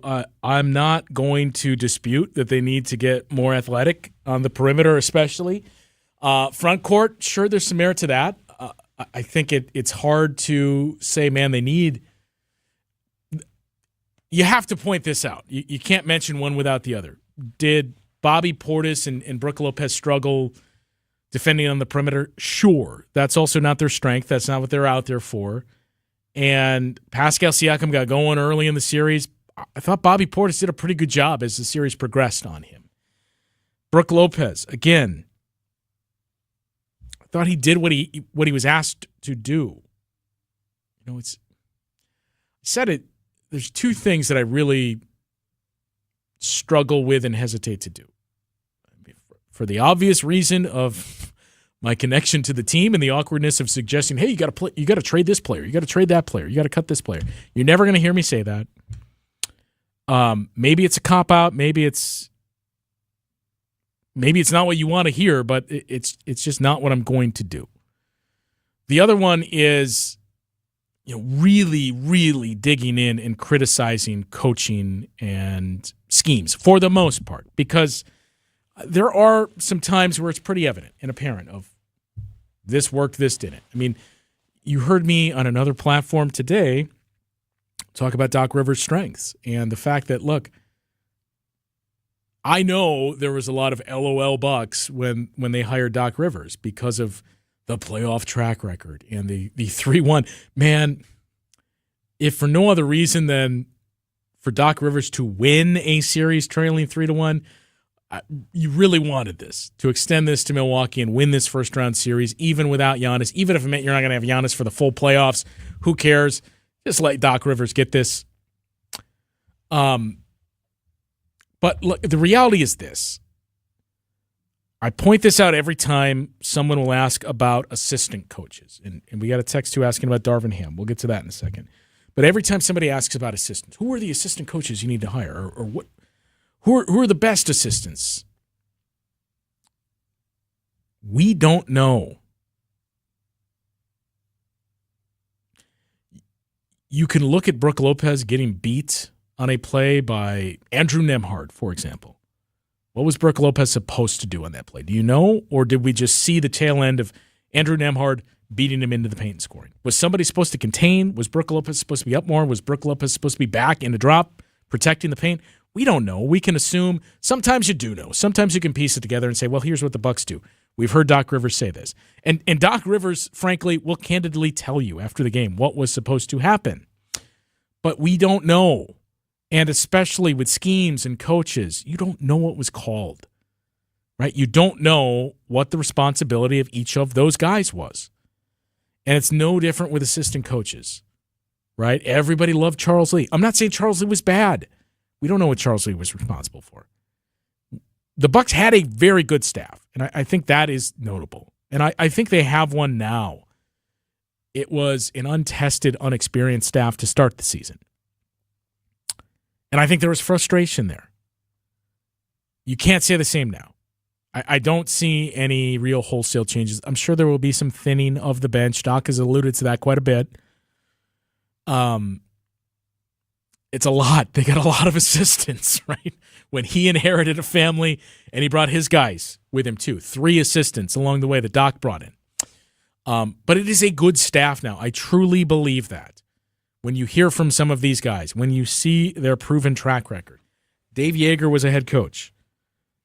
Rex Kalamian is a guy that Doc Rivers has talked about detailing defenses, right? You know that. But early in the season, when people ask me about their staff, I don't know. Like, how good is Patrick Mutombo? I don't know. I don't know what he's responsible for. Maybe on a given day you'll know. You know which guys had the scout. You'll see guys working with specific coaches. You'll hear somebody talking about something that they worked on. So on those individual bases, yeah, I know that they did that. But by and large, we have no idea. Right? This isn't the NFL.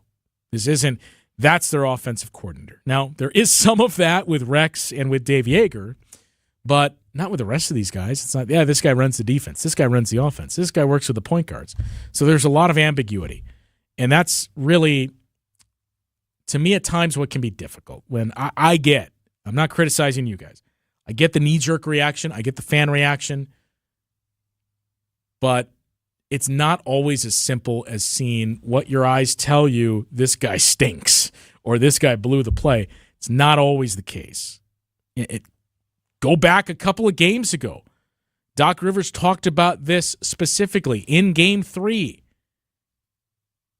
When you looked at some of those rebounding issues the Bucks were having, and you thought, man, Bobby's not having a great game. And after the game, Doc was like, I got to review the film. I'm not sure, my initial reaction was, I liked what Bobby did. I think our guards put him in a bad spot, or our guards didn't do this. Then when we caught up with Doc Rivers again a couple of days later before Game 4, he doubled down on that. Yeah, I thought Bobby did a good job. We just didn't help him out with our guards. So that's the other thing, is just keep that in mind. That we just don't know. You're not the one calling the plays. You don't know what the set was. You don't know what the responsibility was. For the most part, some of you may. But it's not always as simple as watching the end result and saying, man, this guy screwed up because his guy beat him. Same in football, certainly. Same in any sport. But in this one especially, it's extra difficult because of how ambiguous assistant coaching is. Player personnel, same thing. I'll tell you how much public information guys are making, what their contract term and length is, who's a free agent.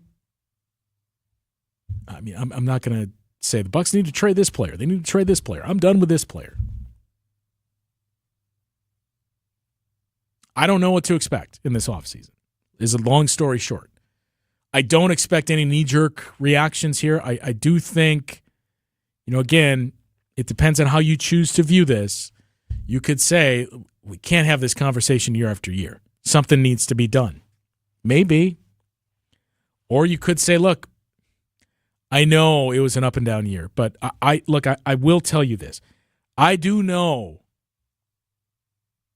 this was a very confident group. This was a group that felt like this thing is headed in the right direction. I remember after the second West Coast road trip, and the Bucks did not have very good West Coast trips this year, but I remember shortly after that, that was the message, that they felt like, let everyone talk.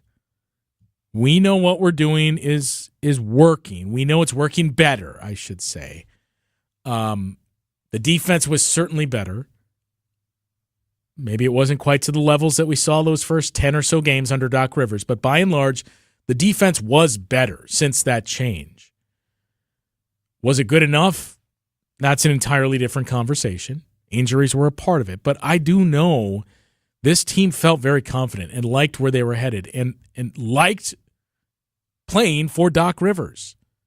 So in that sense, I don't think this is a knee-jerk, well, we got to blow it up. We know these guys are untouchable. Everything else is up for grabs. There is going to be change. I think we all know that much.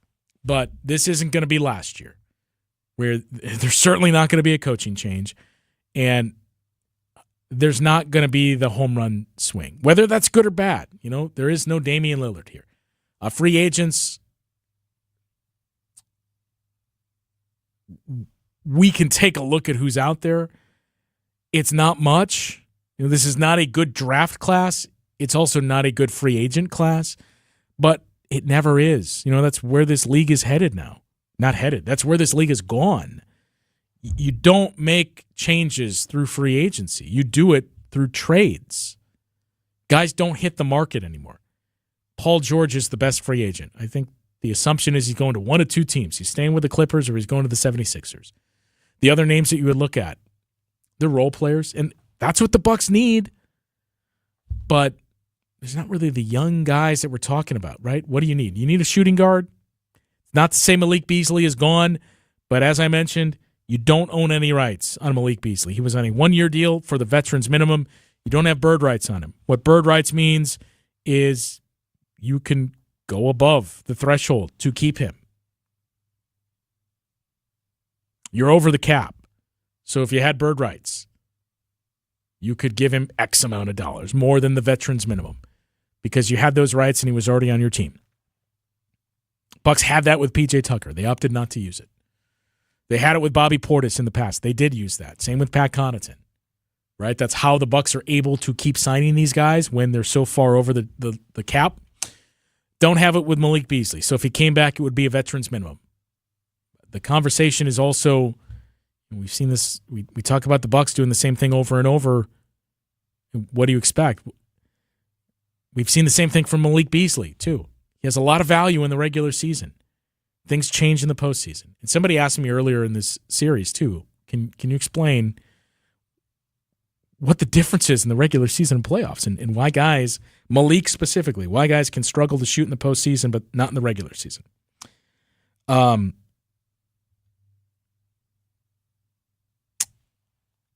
82 versus 16. You hear that all the time. 82 player or a 16 player. In other words, you got to win 16 games to win a championship.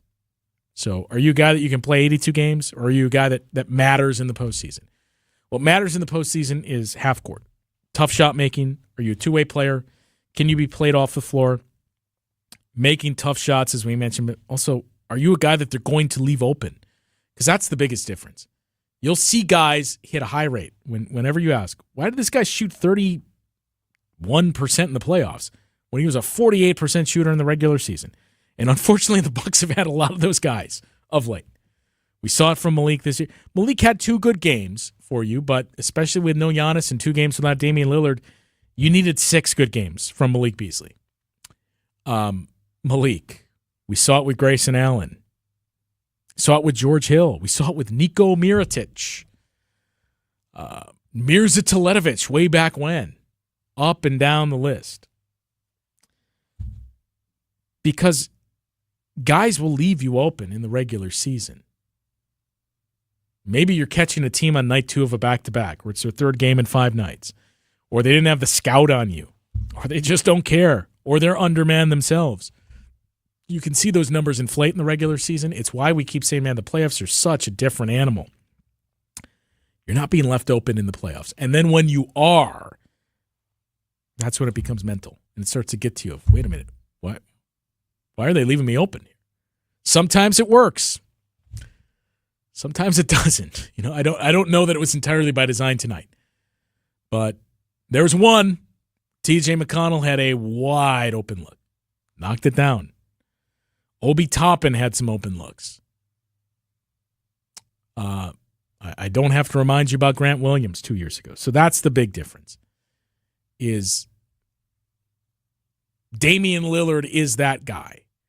You have that guy that you know can hit those shots. And I think what you saw from Damian Lillard in these 4 postseason games that he played in, you got what you were expecting on his end. He held up his end of the bargain. 35 at the half in game 1, 35 for the game, but I thought he played within the game in the second half. 34 in game 2. What he did tonight, where he was clearly hobbled. He was not 100%. You could tell that from the jump. But what you saw from Dame was everything as advertised, as up and down, and there's a number of reasons why, as we touched on, as up and down as he was in the regular season, what he gave you tonight and what he gave you in these 4 games he played in this series, that was everything you expected to get. So how do you fill things out around him, around Giannis, around Chris Middleton? Those are the 3 that I think we know are here. The rest, who knows? It's not to say all of those guys that we did not mention are gone, but no team ever stays the same year over year. There's always change. That's the tough part for these guys, is every time your season comes to an end, you know that final game tonight, that is the last time that group will have played together. So there's going to be change. Is it too much to expect that Andre Jackson Jr. and A.J. Green are huge pieces of the team next year? I think that's what remains to be seen. Does one of those 2 starts alongside those other 3 guys? Is the other your 6th man and getting heavy minutes? Who knows? But you need to get more athletic. And that is not news to any Bucks fan. It's the same conversation we've had for 3 years. But it felt like the chickens really came home to roost in this playoff series when you were already up against it with no Giannis and Damian Lillard. And that's the other thing to not lose sight of. The playoffs are all about adjustments and matchups. And I started to make this point before. I thought Doc Rivers was fantastic in this series. What did you expect from him? Without Giannis, that you cannot overstate how much that changes things. Without Dame for 2 games. You know, Doc Rivers can say he is the coach of the team. The only team in NBA history to win a playoff game without their 2 leading scorers. Doc Rivers, that's the guy. I thought Doc was great in this series. You can make a strong case. Doc Rivers outcoached Rick Carlisle. Do we have that conversation if the Bucks don't make a coaching change? I don't know. I have a strong feeling about it, but I don't know. Game 5, what Doc Rivers did, to me, that shouldn't get lost in this. How he had that team prepared. Game 4, for that matter, is to have that group regroup after Bobby Portis goes out. But Game 5, the adjustments that he made, switching everything, how that fixed and cured their transition defense, putting Brook Lopez on Nesmith, putting Chris Middleton on Miles Turner. And that, to me, was the biggest piece. He made the adjustment to say, let's switch everything, and let's do that in transition as well. And then from there, proactively saying, all right, we know the Pacers and Rick Carlisle are also going to make adjustments, so let's also make a change from this. And that's when you saw the wrinkle. Starting the second half with Brook on Nesmith and Chris Middleton on Miles Turner. So Doc Rivers was very, very good. As many strays as he'll catch, as much as we all love to clown on Doc Rivers and create new Doc memes, he was very good in this series. Doc Rivers is not the reason why the Bucks lost this series. The question about Doc playing young guys, again, should he have played Andre Jackson Jr. more in this series? Probably. I think we probably reached that point. Doc Rivers is not alone. He's not the only coach. Look at what the Sixers are doing. Nick Nurse is going to do the same thing. Every single coach in that spot. Bud did the same thing. Every coach is going to play vets over young guys in the playoffs. 855-616-1620, the number to join us tonight. Still 2 more on hold. As I mentioned, we will get to every single one of you if you choose to hold.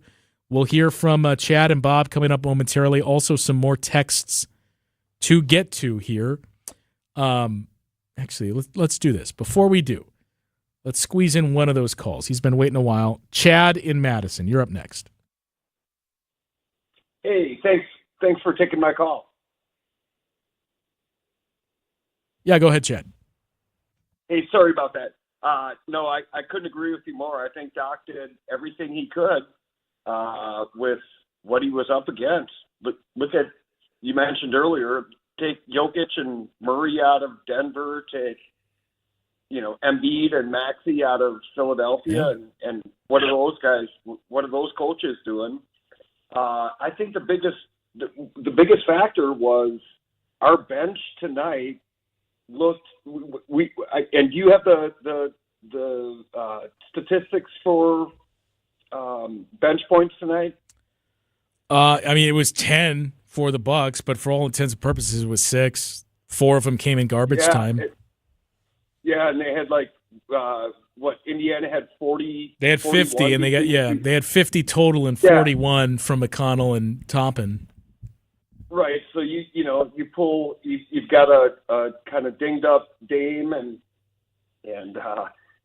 everybody's saying, and the other point I wanted to make too was, everybody's talking Brook Lopez couldn't defend this and that.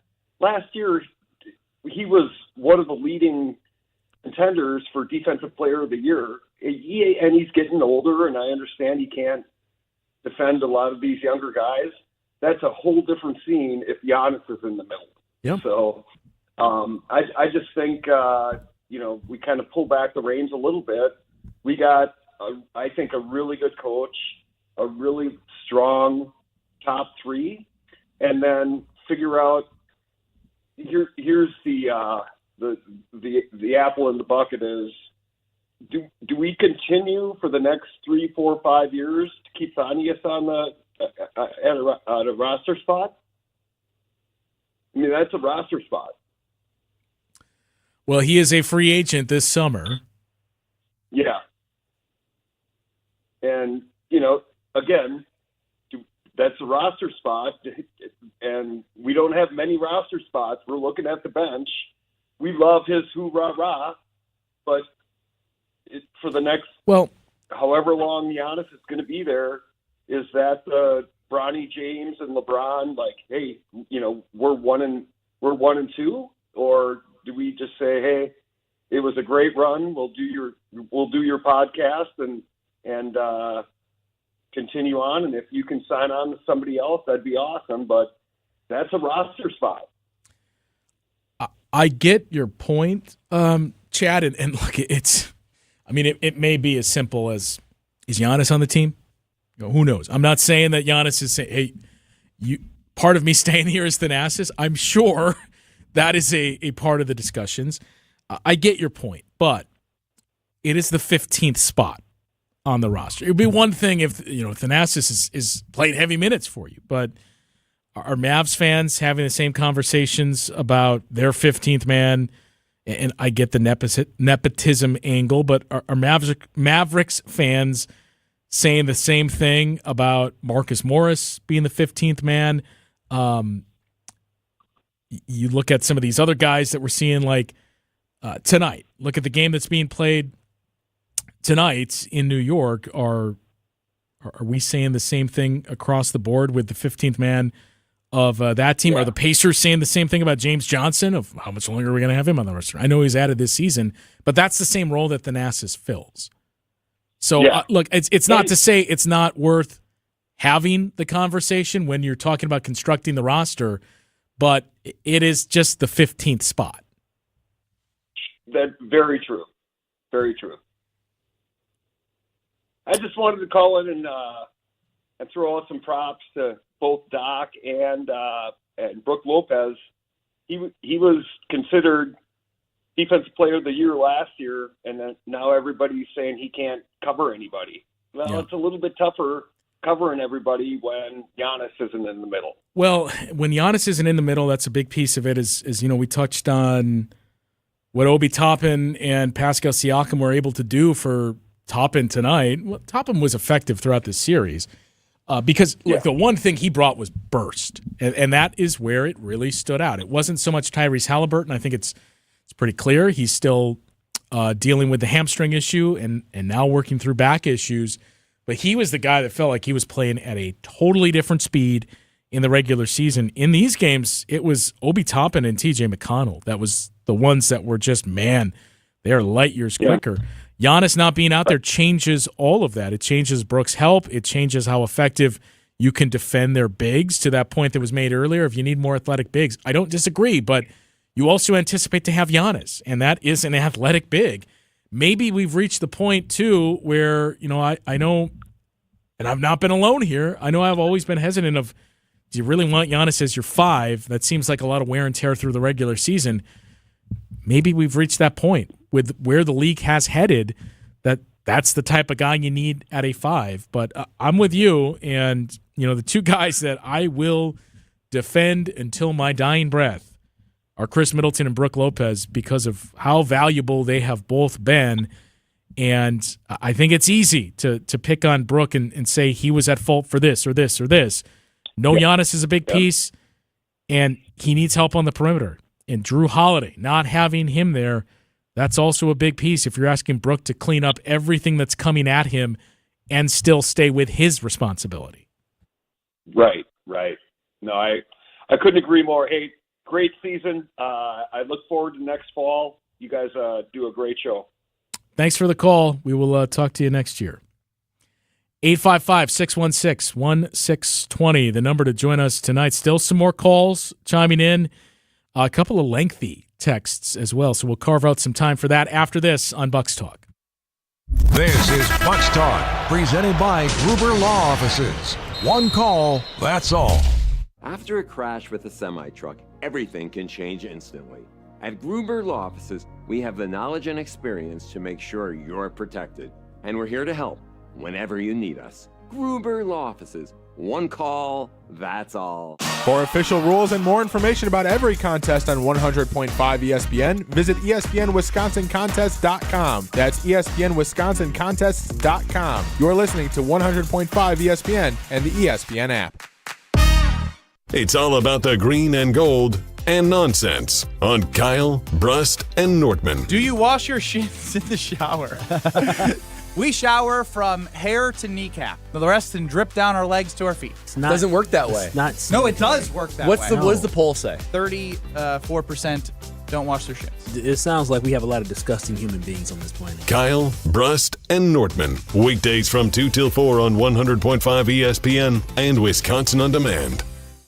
Greg Scalzo here for Buck and Honeys. Congratulations to the perennial Best of Madison Award winner by the folks at Madison Magazine. Meet me at Buck and Honeys to celebrate Wisconsin hospitality. Whether you're enjoying the view on the Yahara River in Monona, exploring Wanakee, visiting the OG in Sun Prairie, or checking out the new location in Mount Horeb, you can enjoy the Buck and Honeys experience in a neighborhood near you. Serving lunch and dinner 7 days a week with brunch every Saturday and Sunday. I'll see you at Buck and Honeys. You ever have one of those days when you just couldn't come up with the right answer? Well, I know one answer that pretty much solves all problems. Ice cream. Yeah, it's the answer to everything, right? And right now, at Quick Trip, our rich, creamy, straight from our dairy, Nature's Touch 1-gallon pails of ice cream are just $4.99. Yeah, now that's an answer worth digging into. Come on, be a problem solver. Bring home some fresh, delicious Nature's Touch ice cream, only from Quick Trip. In the next 30 seconds, I'm going to tell you how to save money and save the planet. It's simple. Ditch your energy bill and make the switch over to Everlight Solar. While electricity prices keep rising, Everlight Solar will give you the chance to take ownership of your power while also reducing your carbon footprint. As a local company based out of Madison, they'll be there with you every step of the way as you make the switch to solar. To learn more about how you can save money and save the planet, go to everlightsolar.com. Welcome back to Bucks Talk. Consecutive season. The Indiana Pacers take it 120-98. Haven't mentioned the final score much so far. But yeah, it is going to be another long offseason for the Bucks. 855-616-1620, the number to join us tonight on Bucks Talk. Let's head back to the phones and head to Menasha. Talk with Bob, who's up next. Yeah, Justin, thanks for taking my call, and thanks for hosting your post-game broadcasts all season long. Your optimism and your honesty are second to none.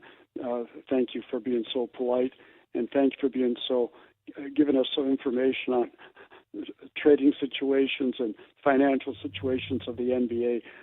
I certainly appreciate that, and your civility and your the way you don't badmouth anyone. You're positive, and I hope that wears off to all the listeners. Thank you so very much, and hopefully I'm around to listen to you next year. Thanks again, Justin. Well, hopefully, thanks for the call as always, Bob.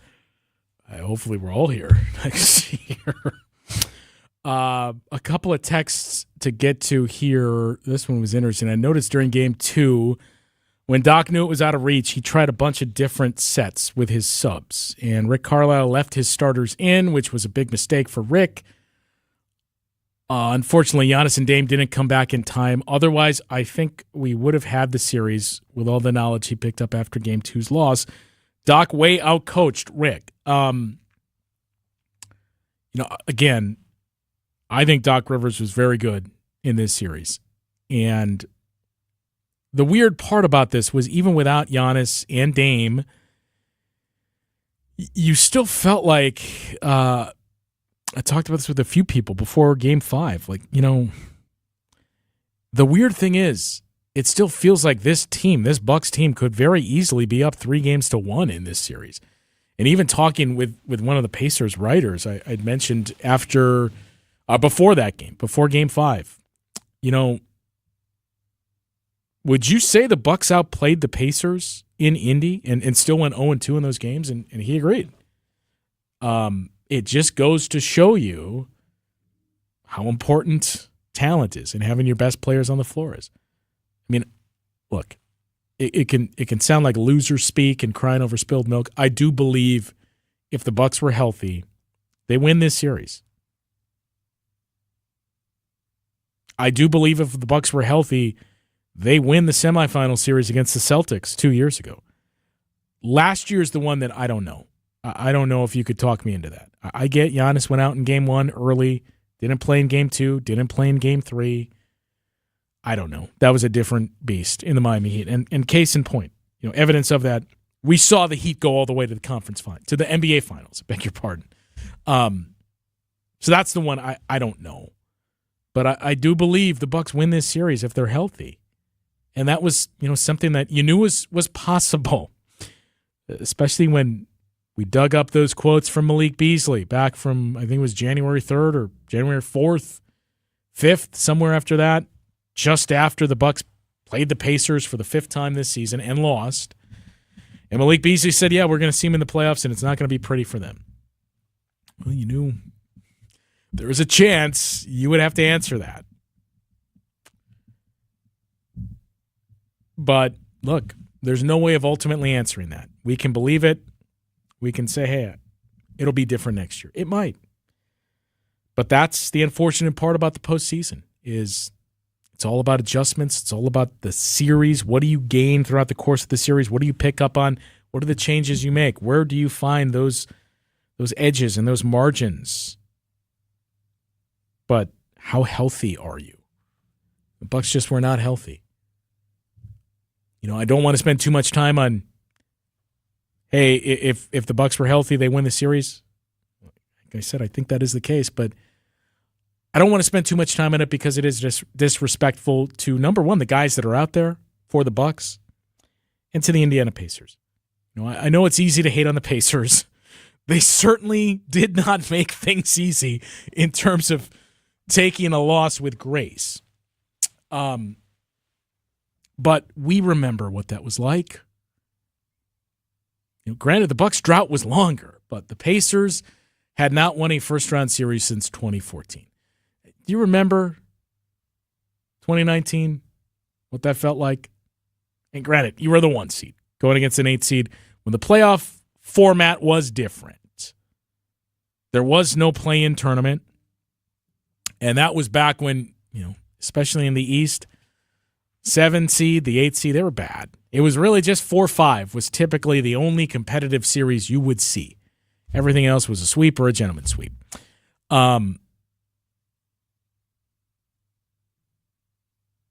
But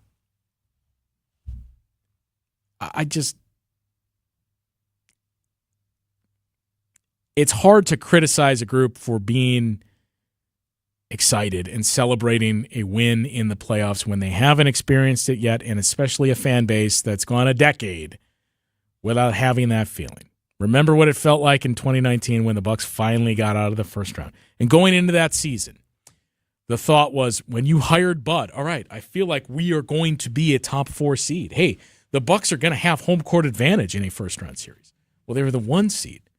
They blew out the Pistons, and that was, even entering that series, I still remember the feeling of, we're going to win. We're the 1 seed, The 1 seed doesn't lose in the first round. Little did we know that would change, 4 or 5 years later. The 1 seed doesn't lose. I know it's happened before. It's not very common. But you're going to win, but there's still that anxiety and that uncertainty because you had gone over. It was 2001 was the last time the Bucks got out of the first round until 2019. Not quite as long, but that's basically where the Pacers have been. So it's hard to try to shoot that down, especially when you're a team that has the history that the Bucks have, which was very, very good throughout the 80s. If you're old enough to remember that era of Bucks basketball, you can quickly point to, hey, this is great. I know they won a championship. Let's also not lose sight of what they did in the 80s, late 70s into the 80s, really, 91 when that ran out. But after 2001, it was pretty bleak, as a lot of you remember, hoping to make the playoffs, losing in the first round to the Miami Heat, losing in the first round to the eventual champion Detroit Pistons, losing in the first round to the then New Jersey Nets. The 2 years where you thought this is going to be the year. Losing in 6 to the Raptors. And I believe it was game 6 where you came back from 20 down and ultimately lost. 2018, which optimistically I thought that's what this season, this series was going to be. I said before it started, it reminds me of that. If you remember 2018, the Bucks in the first round, they were the 7th seed. That was when they entered the playoffs with Joe Prunty as their interim head coach after Jason Kidd had been fired in January. They were the 7th seed. They were playing the Boston Celtics as the 2 seed. It was a Celtics team that had Kyrie Irving, but he was injured and did not play in the playoffs. And the Celtics were the favorites, but not heavy favorites for a 2-7 matchup because you could see this Giannis kid was starting to become something. You had Chris Middleton. And it went 7 games, and the home team won all 7 games. And it just felt like Celtics were the better team. They had a big injury, but they were the better team. And the Bucks were young. They hadn't been through that yet. They just weren't ready. I thought maybe it was more hope that that's what this series was going to be. And ultimately it was not. 855-616-1620, the number to join us tonight on the season finale of Bucks Talk. Again, earlier than we had hoped for. No respect for Pacers fans chanting Milwaukee sucks at the end of the game. Bucks fans wouldn't do that. Obviously, the season is too long. Giannis is always going to be hurt, but the playoffs and Dame 2 by the playoffs and Dame 2, the Bucks couldn't wait to get rid of good players like Drew, despite how they were saying he was a valuable player.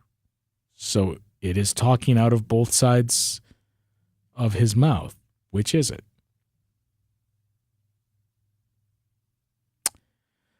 Look, I mean, I'm not quite sure what the angle is or the point is you're making there. I mean, you have to trade something to get something. Drew was a very good player. Drew still is a very good player. So is Damian Lillard. You don't get Dame for free. The big takeaway is injuries.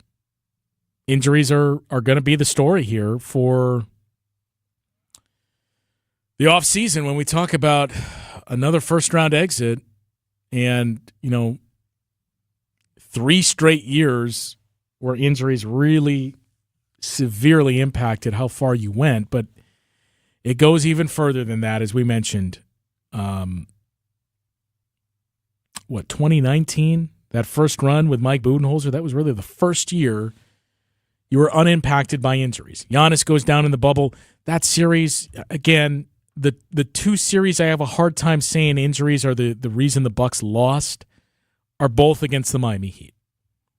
It just seemed like they were a better team in the bubble. And it seemed like they were a better team last year. Part of that was who saw Max Strus and Gabe Vincent and Caleb Martin doing what they did.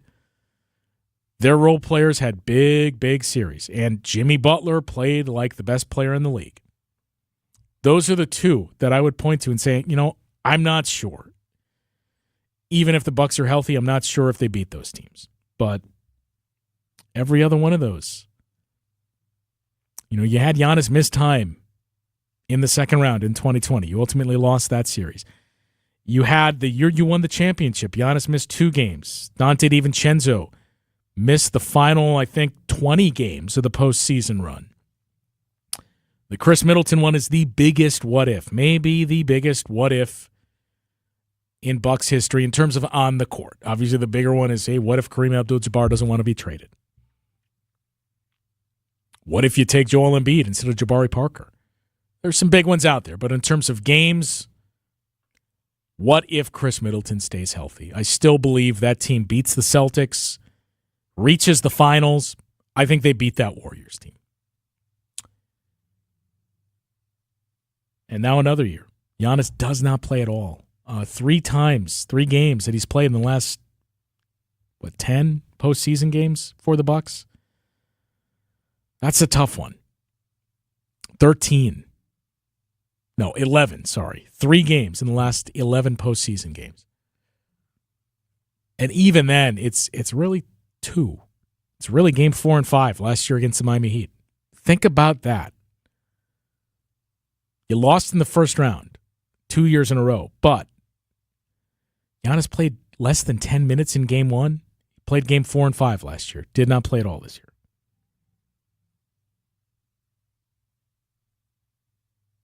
That's the challenge for John Horst, though, is how much of this was injury and how much of it is we need to do some tinkering and retooling to this roster.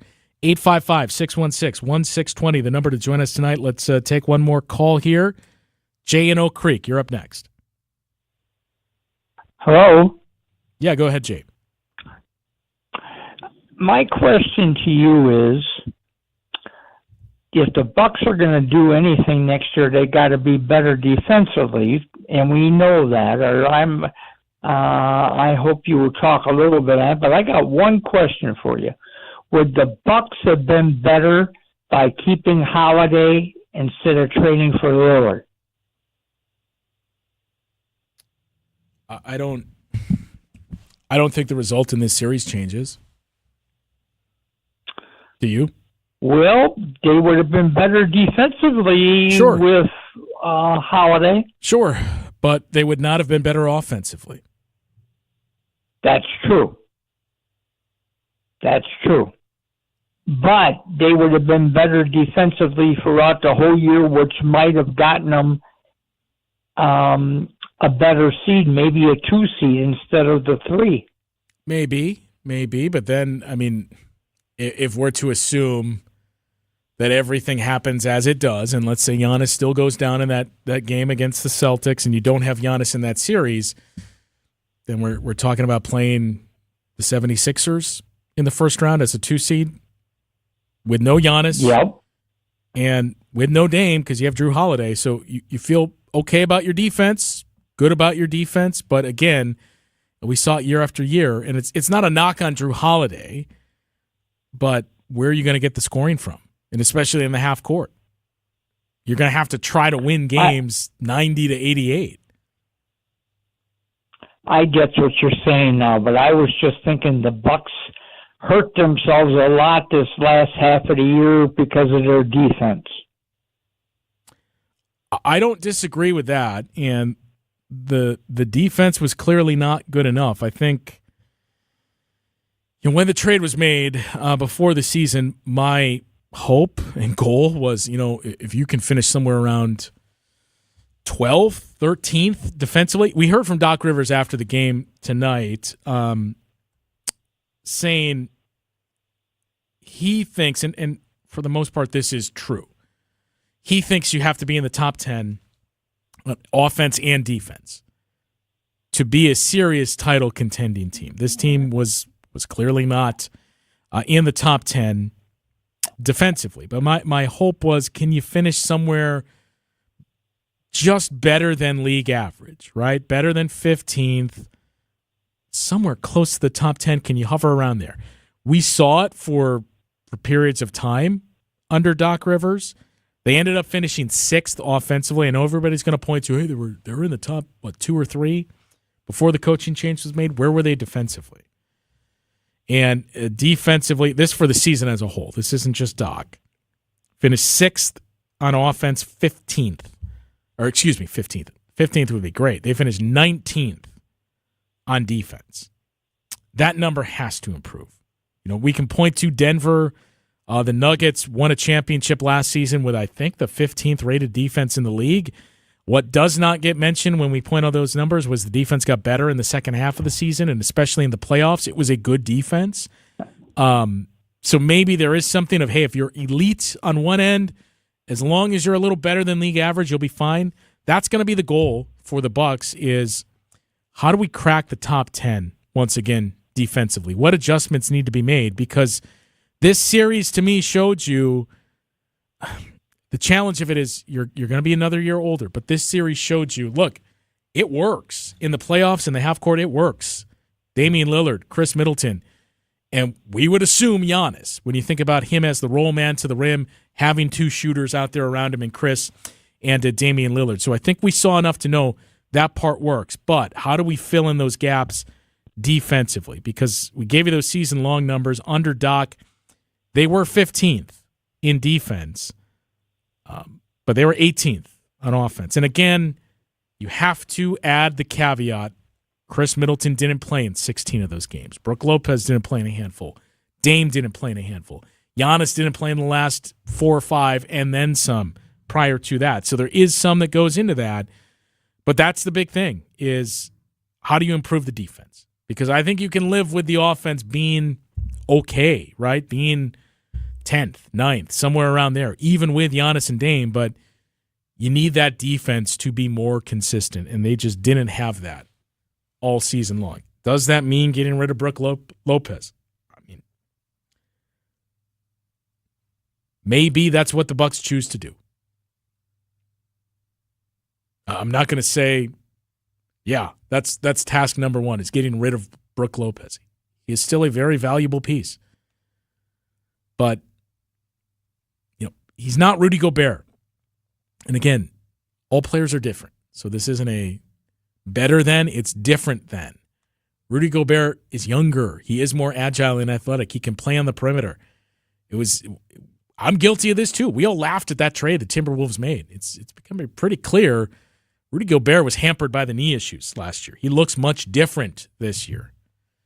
But Brook Lopez, even after back surgery, was still incredibly effective. Nearly won Defensive Player of the Year a season ago with help on the perimeter. So improving the defense is goal number one. Maybe goal number two, however you choose to view it. Getting more athleticism.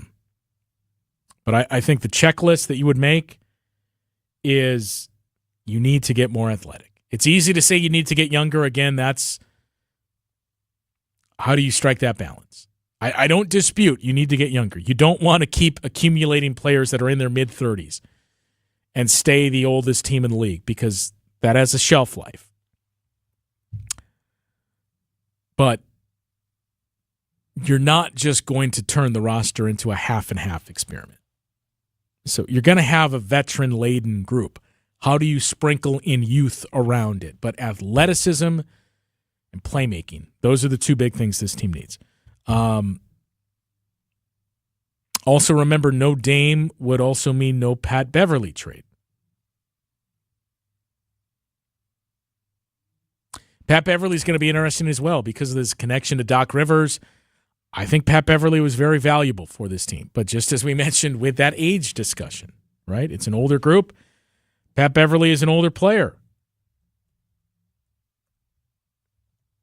So 35 years old. He's going to turn 36 this summer. Same age as Brook Lopez. There's a lot of questions that the Bucks are facing, but it's not quite as easy as saying you got to get younger. You would love to get younger, but I don't know how likely or how possible it is. If you're getting younger, you're probably taking a step backwards, is the reality here.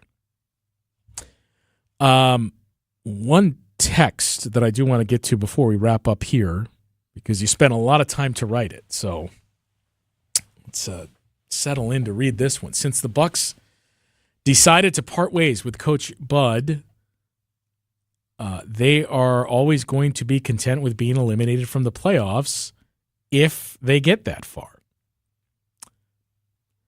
Since Costello, he was the only one that got them a championship. Larry Costello, he's speaking of, and all of the injury-prone has-beens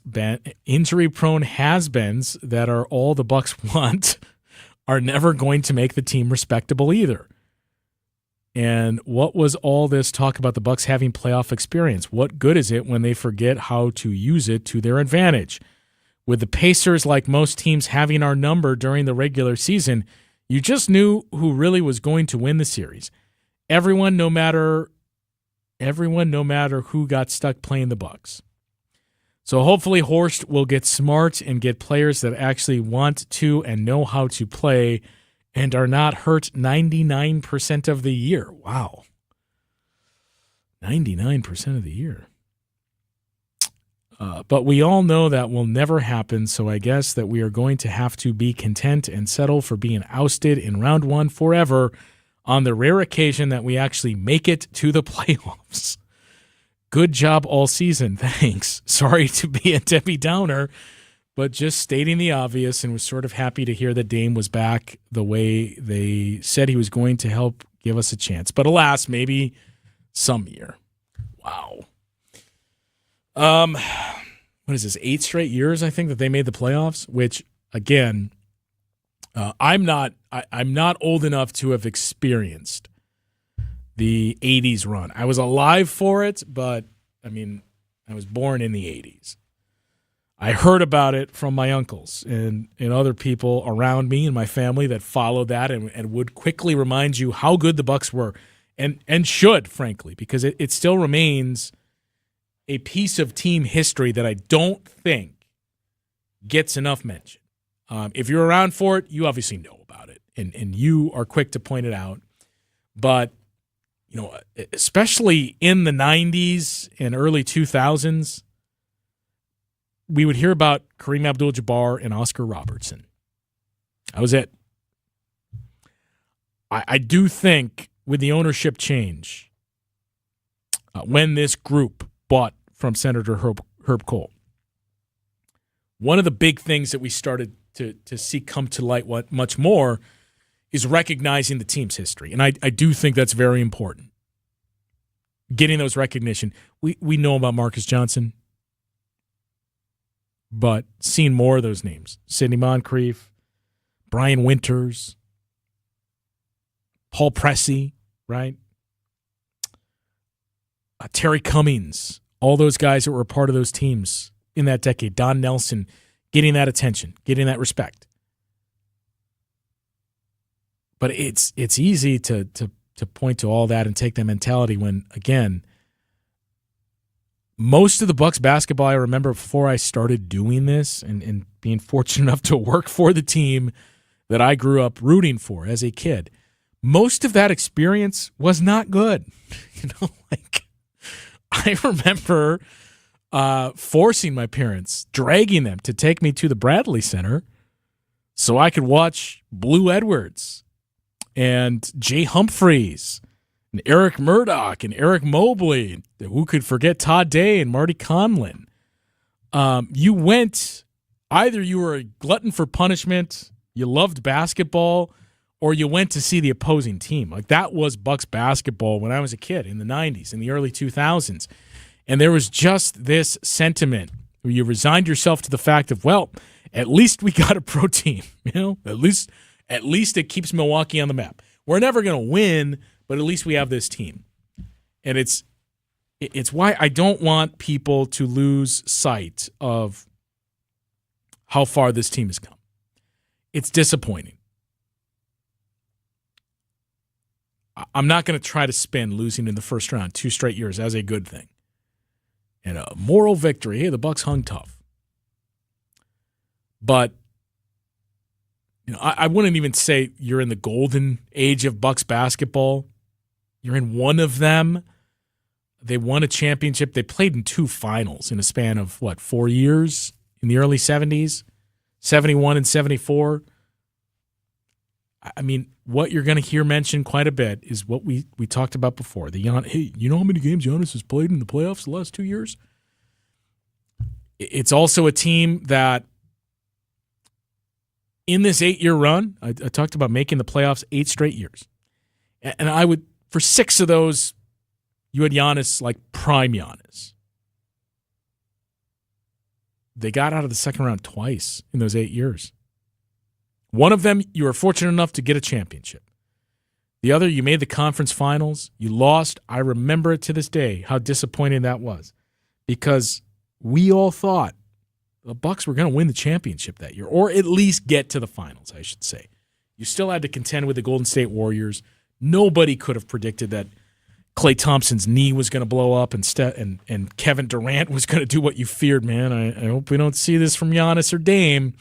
No one could have projected that.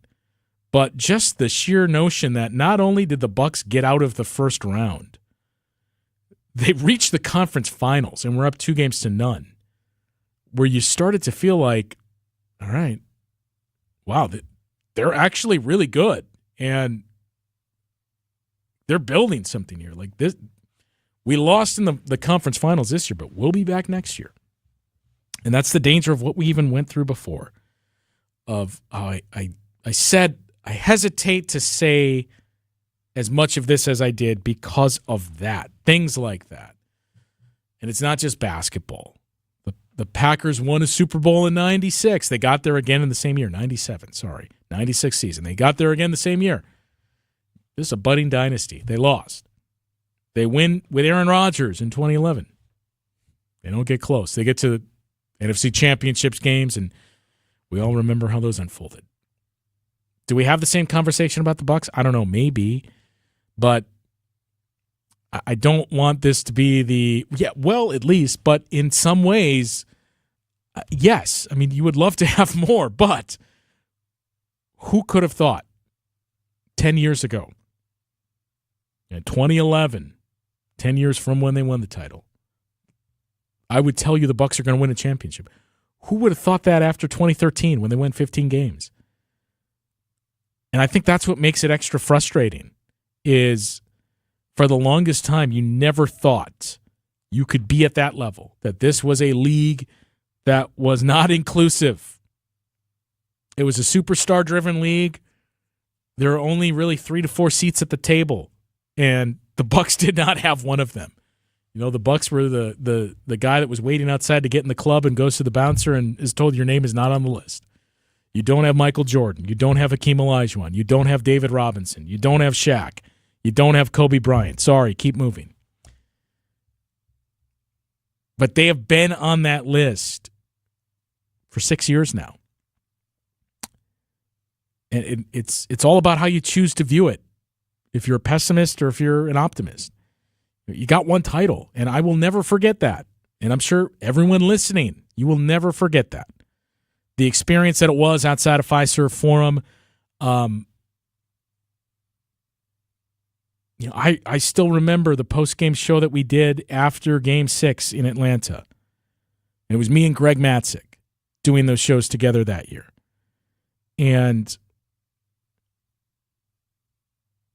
I just, that whole finish to the game, taking the podium and seeing the smiles on all those players' faces and turning that whole post-game show into, because again, we kind of thought Giannis would not play in the finals.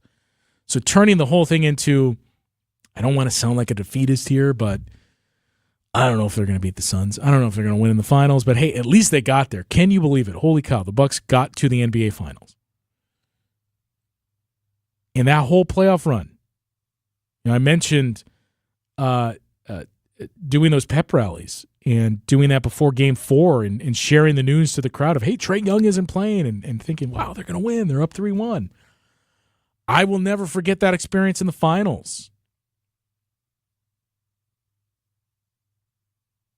I was fortunate enough to be on that stage with Marcus Johnson before Game 6, where we addressed the fans that were out there on that stage that the Bucks had set up preemptively, knowing we're going to win this game. So we're already setting up our parade and our celebration stage. Being out there with Marcus Johnson and his sons on that stage, and there must have been 15 to 20,000 Bucks fans already outside the arena that, to be clear, were there for the game and Marcus Johnson. But just seeing that and thinking, holy cow, like, I remember when the Bradley Center, and granted it has to do with the players that were on the floor, would struggle to get this many people for 2 games. And here they are waiting outside the arena to celebrate this. So you take the good with the bad, and you remember how special that was. But most importantly, I hope you remember how difficult and how hard that was to achieve. This is frustrating, but there are 29 teams that I don't know if I would say are unhappy when you think about perspective and expectations and what your goals are. But there's only one team that's truly happy and gets to achieve their goal because of those 3 things that you need: health, luck, and skill, or talent. When they come together, it's unstoppable. When just one of those pieces is off, it's very difficult to overcome. And unfortunately for the Bucks, it's been 3 straight seasons that one of those pieces is off. I said we could relitigate that trade. And I think we still need some more time to process it, the Drew Holiday and Damian Lillard trade. But, look, just as we said, it's 3 straight seasons that you're mentioning injuries That can you keep saying it's the same thing over and over again? That's where the Bucks were. That's why they made that trade for Damian Lillard. Because it was year after year. You won a championship with Drew Holiday. He was fantastic. But it was year after year of our offense isn't good enough. Comes up short in the half court. We got to do something different here. And I don't know how much longer you could keep that going. So that was the spot the Bucks were in. I don't think it ends any differently. Again, there's no way of us really knowing the answer of what if Giannis plays. I believe in my heart of hearts the Bucks win this series if Giannis is healthy and plays in this series. I think they probably run into the same results if there's no Giannis and you didn't make that trade for Damian Lillard. Because you'd still run into the issue where you're more equipped to slow down the Pacers, but as we saw, it wasn't just one piece. It wasn't just containing Tyrese Halliburton. It was T.J. McConnell. It was Obi Toppin. For moments, it was Miles Turner. It was Pascal Siakam. The Pacers really exhausted all of their resources. They got that productivity. They got that production up and down the roster that the Bucks just never got. So I do think you would have been in the same spot. You would have been in a better spot defensively. You would not have been there offensively. If there is a way to bottle health, that's what the Bucks need to trade for this offseason. There is, as I was reminded by a frequent listener of the show, there is one other doomsday scenario, which I suppose we can take a look at and start to wrap up our final edition this season of Bucks Talk. We'll do that after this. This is Bucks Talk, presented by Gruber Law Offices. One call, that's all. Since J&K Security Solutions opened in 1987, our attention to detail and customer service have been our strongest assets. I'm President Jeffrey Beckman. We'll always do our best to find the most efficient and cost-effective solution to every job we tackle. Whether it's security for your home or business, installing video surveillance, or being able to control your garage doors from your phone, we can help you feel empowered with simple and user-friendly technology. Let's work together to secure your home or business. jksecurity.com. Calling all athletes, Total Athlete Performance is here to take your game to the next level. Join them with summer speed camps available in both Verona and DeForest. Maximize your speed gains with intense acceleration-focused work, as well as max velocity and top-end speed training. Their trainers will tailor a weight room program specific to you with force velocity profiling. Plus, with data tracking and video analysis, you'll get to watch your progress firsthand. Visit tapwisconsin.com for more information. That's tapwisconsin.com. The host might be irrelevant, but the conversations aren't. The NFL draft in the books out in Detroit. 775,000 people over the course of 3 days in Detroit. Mr. Irrelevant with Alex Strofe. What is it going to look like in Green Bay next year for the NFL draft? It's going to be absolutely bananas. Mr. Irrelevant with Alex Strofe. Live on ESPN Madison's YouTube every Monday, Wednesday, and Friday. And available wherever you get your podcasts. Spring fishing is finally here, and Fleet Farm has everything you need to reel in more fish this year. Upgrade your gear with the best brands like Rapala, Berkeley, and St. Croix. Find exclusive flicker sheds you won't find anywhere else, starting at $12.99. Get rod and reel combos starting at only $24.99. And shop our wide selection of fishing line that starts at just $4.99. Land top fishing gear and everything else you need for everyday life at Fleet Farm.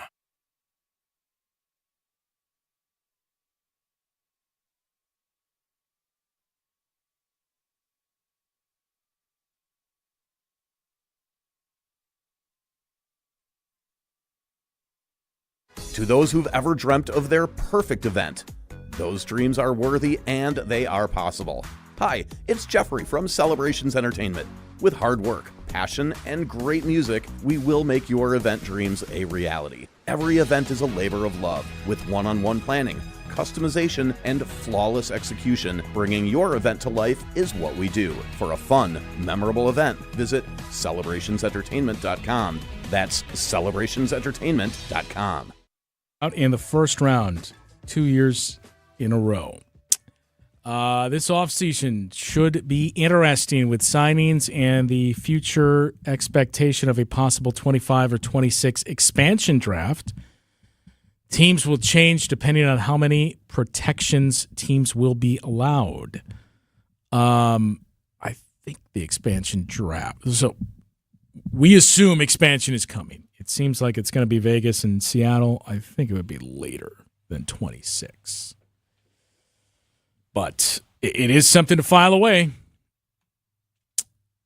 It's going to be an interesting offseason once again. And I mentioned the doomsday scenario is maybe our most loyal listener, right up there with Dick in Port Washington, with Justin in North Carolina, Bob in Menasha, a number of you that I'm leaving off of this list. But maybe the most ardent listener of Bucks Talk chimes in, who will remain unnamed at his preference, but says the doomsday scenario has not been avoided just yet. The doomsday scenario is, what if Giannis suffers an Achilles injury playing for Greece in the Olympics this summer? I'm going to be very curious to see that for two players, Giannis and Joel Embiid, what their status is. By the way, the 76ers eliminated by the New York Knicks. The extender was officiating that game. We saw it in Milwaukee on, what night is it, Thursday? We saw it on Tuesday night with, well, you know who, officiating the game. He was calling the game tonight between the Knicks and the Sixers, so you wondered if that would go 7 games, but it does not. And that's, look, the other thing to point out is what I was trying to make the point and then fell short, was you are going to hear people tell you the Bucks did not do enough to maximize Giannis's window. That this is 2 straight first-round losses, that they've left the second round of the playoffs, got past the second round of the playoffs just twice, with Giannis, period, but just 2 times in that window of peak Giannis, starting in 2019. That is true, but what I would point to is 2 times they did not. 2 times they moved further. Once in the conference finals, once with a championship. Because Joel Embiid has still yet to get out of the second round of the playoffs. We were having essentially the same conversation about the Denver Nuggets until last year. They were that plucky team that, hey, looks like they're building something here. They finally broke through and won the title last year. It's not that easy. You need those 3 things. You need health, you need skill, you need luck. When you don't get all of them, things get interesting. So, look, I would encourage you to avoid probably a lot of the national media perspective the next couple of days. It's not going to be kind to the Bucks. And frankly, I suppose you probably won't hear as much. I think most of the beating up will be reserved for the 76ers because the Bucks had already started to become an afterthought with the way that their regular season was.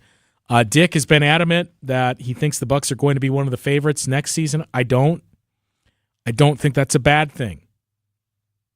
You know, I think 2 straight first-round exits, unless there's some home run swing that I'm unaware of, I don't think the Bucks are going to be one of those heavy favorites. The Oklahoma City Thunder will. The Denver Nuggets will continue to be. The Boston Celtics are going to be a favorite. The way their roster is shaped. The Minnesota Timberwolves are going to be a favorite. The Bucks are not going to be in that conversation. But again, that's probably not a bad thing. The feeling is different this year because last year you knew a lot is going to change. You don't just lose in the first round and keep the status quo. Did we expect that to mean Drew Holiday leaving for Dame Lillard? No. You got the strong sense there could be a coaching change, and you knew personnel decisions were going to be made. But not just the fact that you're paying multiple head coaches. I do think the big piece of this is we feel settled at head coach. We had some things we saw from Doc Rivers that we liked. We just didn't have enough time. Now you got a lot of time for 2 off seasons in a row. The other thing not to lose sight of is it's been a weird run of years, couple of years here. When you think back to the restart in the bubble, being eliminated by the Heat, I believe that series ended right before Labor Day. And then getting 2 months off, starting the new season that began in December, 2 months before training camp, starting the new season that began in December, extending all the way into July. You win a championship.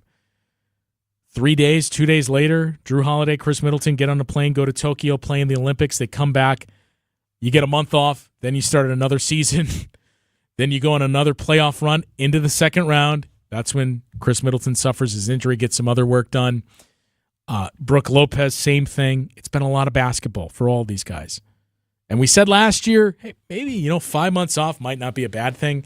Well, I guess maybe 2 straight years of 5 months off might not be a bad thing. But I don't expect wholesale changes. Every team looks different every single year. So there are going to be some changes. There are going to be some differences. And we'll start to get a glimpse at that on draft night, which I believe is, remember when the Bucks were playing close to the draft starting? The draft, I believe, is the 27th of June. So once we get there, and then July 1 is free agency day, that's when we'll get a better sense of just how dramatic those changes are going to be for this Bucks team. I said it would potentially be a marathon tonight, as it typically has been whenever the season comes to an end. So I hope it was fruitful for you guys and you got everything out that you needed to, because I don't know when we'll reconvene here. I'm going to suggest we do a draft show, especially since the Bucks have a first-round pick. There could be some notable trades and moves that happen then, so I'm going to try to plant that bug in the ear of the powers that be, and a free agency show, or if we just combine the two, because this figures to be a very interesting offseason once again for the Bucks. But we don't know. We don't know what anything's going to look like until August. Mid-August is typically when we get the NBA schedule, and that's when we know when the first regular season game is. And preseason, for that matter. But that's when we start to get a feel of what this team will look like. Will they be playing on Christmas Day again after back-to-back first-round exits? I have to assume yes, as long as you have Giannis and Damian Lillard. But a lot of uncertainty. So we are heading into 3 months of that. A month where you get to catch your breath and collect things and get ready for the draft and free agency, and then another pause. So look, I do want to say this before we wrap. It is always tough to close it out. It's always weird, too, when you get to the playoffs and you don't know when your last show and your last game is going to be. But it has been my privilege to be able to do this once again this season and interact with all of you, the same names that we see over and over and hear from frequently on these shows. I do appreciate everybody that chimes in and interacts with us and chooses to spend a part of their night or afternoon or day with us on these shows. So that is not lost on me. I do appreciate all of that. It makes this very fun. I mean, loving basketball does as well. But it is one of the best parts of my day to get to watch this team, be around this team, and then do this show. All the people that I listed as well that I work with and that we all work with that are a part of this show that help this show get off the ground and to have some say in it as well. Max Meyerson, who's on the board tonight. Now our attention pivots to Cleveland, Max. I mean, guys are still alive later than the Bucks. It's if you would have told me that before the season, I wouldn't have believed you. But they're still alive. They got a chance to move on the second round and then get spanked by Boston. So that's always fun. Well, I mean, look, we saw this is now 23 days and counting that we saw it set Giannis back. So I got to assume you're not going to see Kristaps Porzingis in that series. Listen, if I thought Kristaps Porzingis was the difference between the Celtics beating the Cavs and not, I'd be really happy. But, it gives them a chance. But they still got to get through Orlando first. Let's not jump ahead. So do you guys win tomorrow? Oh God, no. I've already decided it's Game 7 in Cleveland, and it's going to be one hell of an atmosphere, and I think it'll be a fun game, and we'll see if they pull it out. But the home team's won every game in that series, so I don't see that changing. Well, I think the challenge for Bucks fans, if you choose to stick with the playoffs now, is who do we throw our support to? I would assume it's probably going to be a Western Conference team. It seems like maybe the Timberwolves, and there's some kinship there with them, the Oklahoma City Thunder perhaps. But I will say this, in terms of Eastern Conference teams, I think you'd probably throw more support to the Cavs, even though they're a divisional team, just because of the hatred for the Pacers. I would assume Bucks fans also dislike the Knicks. Who doesn't dislike? Yeah, so it's I don't really care who wins that series, but I'd prefer it not be the Pacers. And then, of course, the Cavs have the benefit of playing the other team that, or one of the other teams that Bucks fans hate. So you may have a lot of support in the Milwaukee area for your Cleveland Cavaliers. Let's go. Midwest small market teams. Let's get it done. Keep it alive. Look, the other thing I'll shamelessly promote here too. If you want to stay connected, Locked on Bucks every single day. Myself and Camille Davis, Frank Madden, a number of others that join us on the show. So we're still pumping those out every single day. If you want your basketball and Bucks fix, that stays on a daily cadence until we get into the off season. So you can find me there as well. Season comes to an end, so now we'll wait to see when this schedule comes out and if and when we will reconvene for this show once again. My thanks to everybody for tuning in tonight and all throughout the season, to Max, to everybody else that has worked on this show and helped bring it to you and get it off the ground each and every year. We will catch up once again next season with Bucks Talk. Why does Calshare implement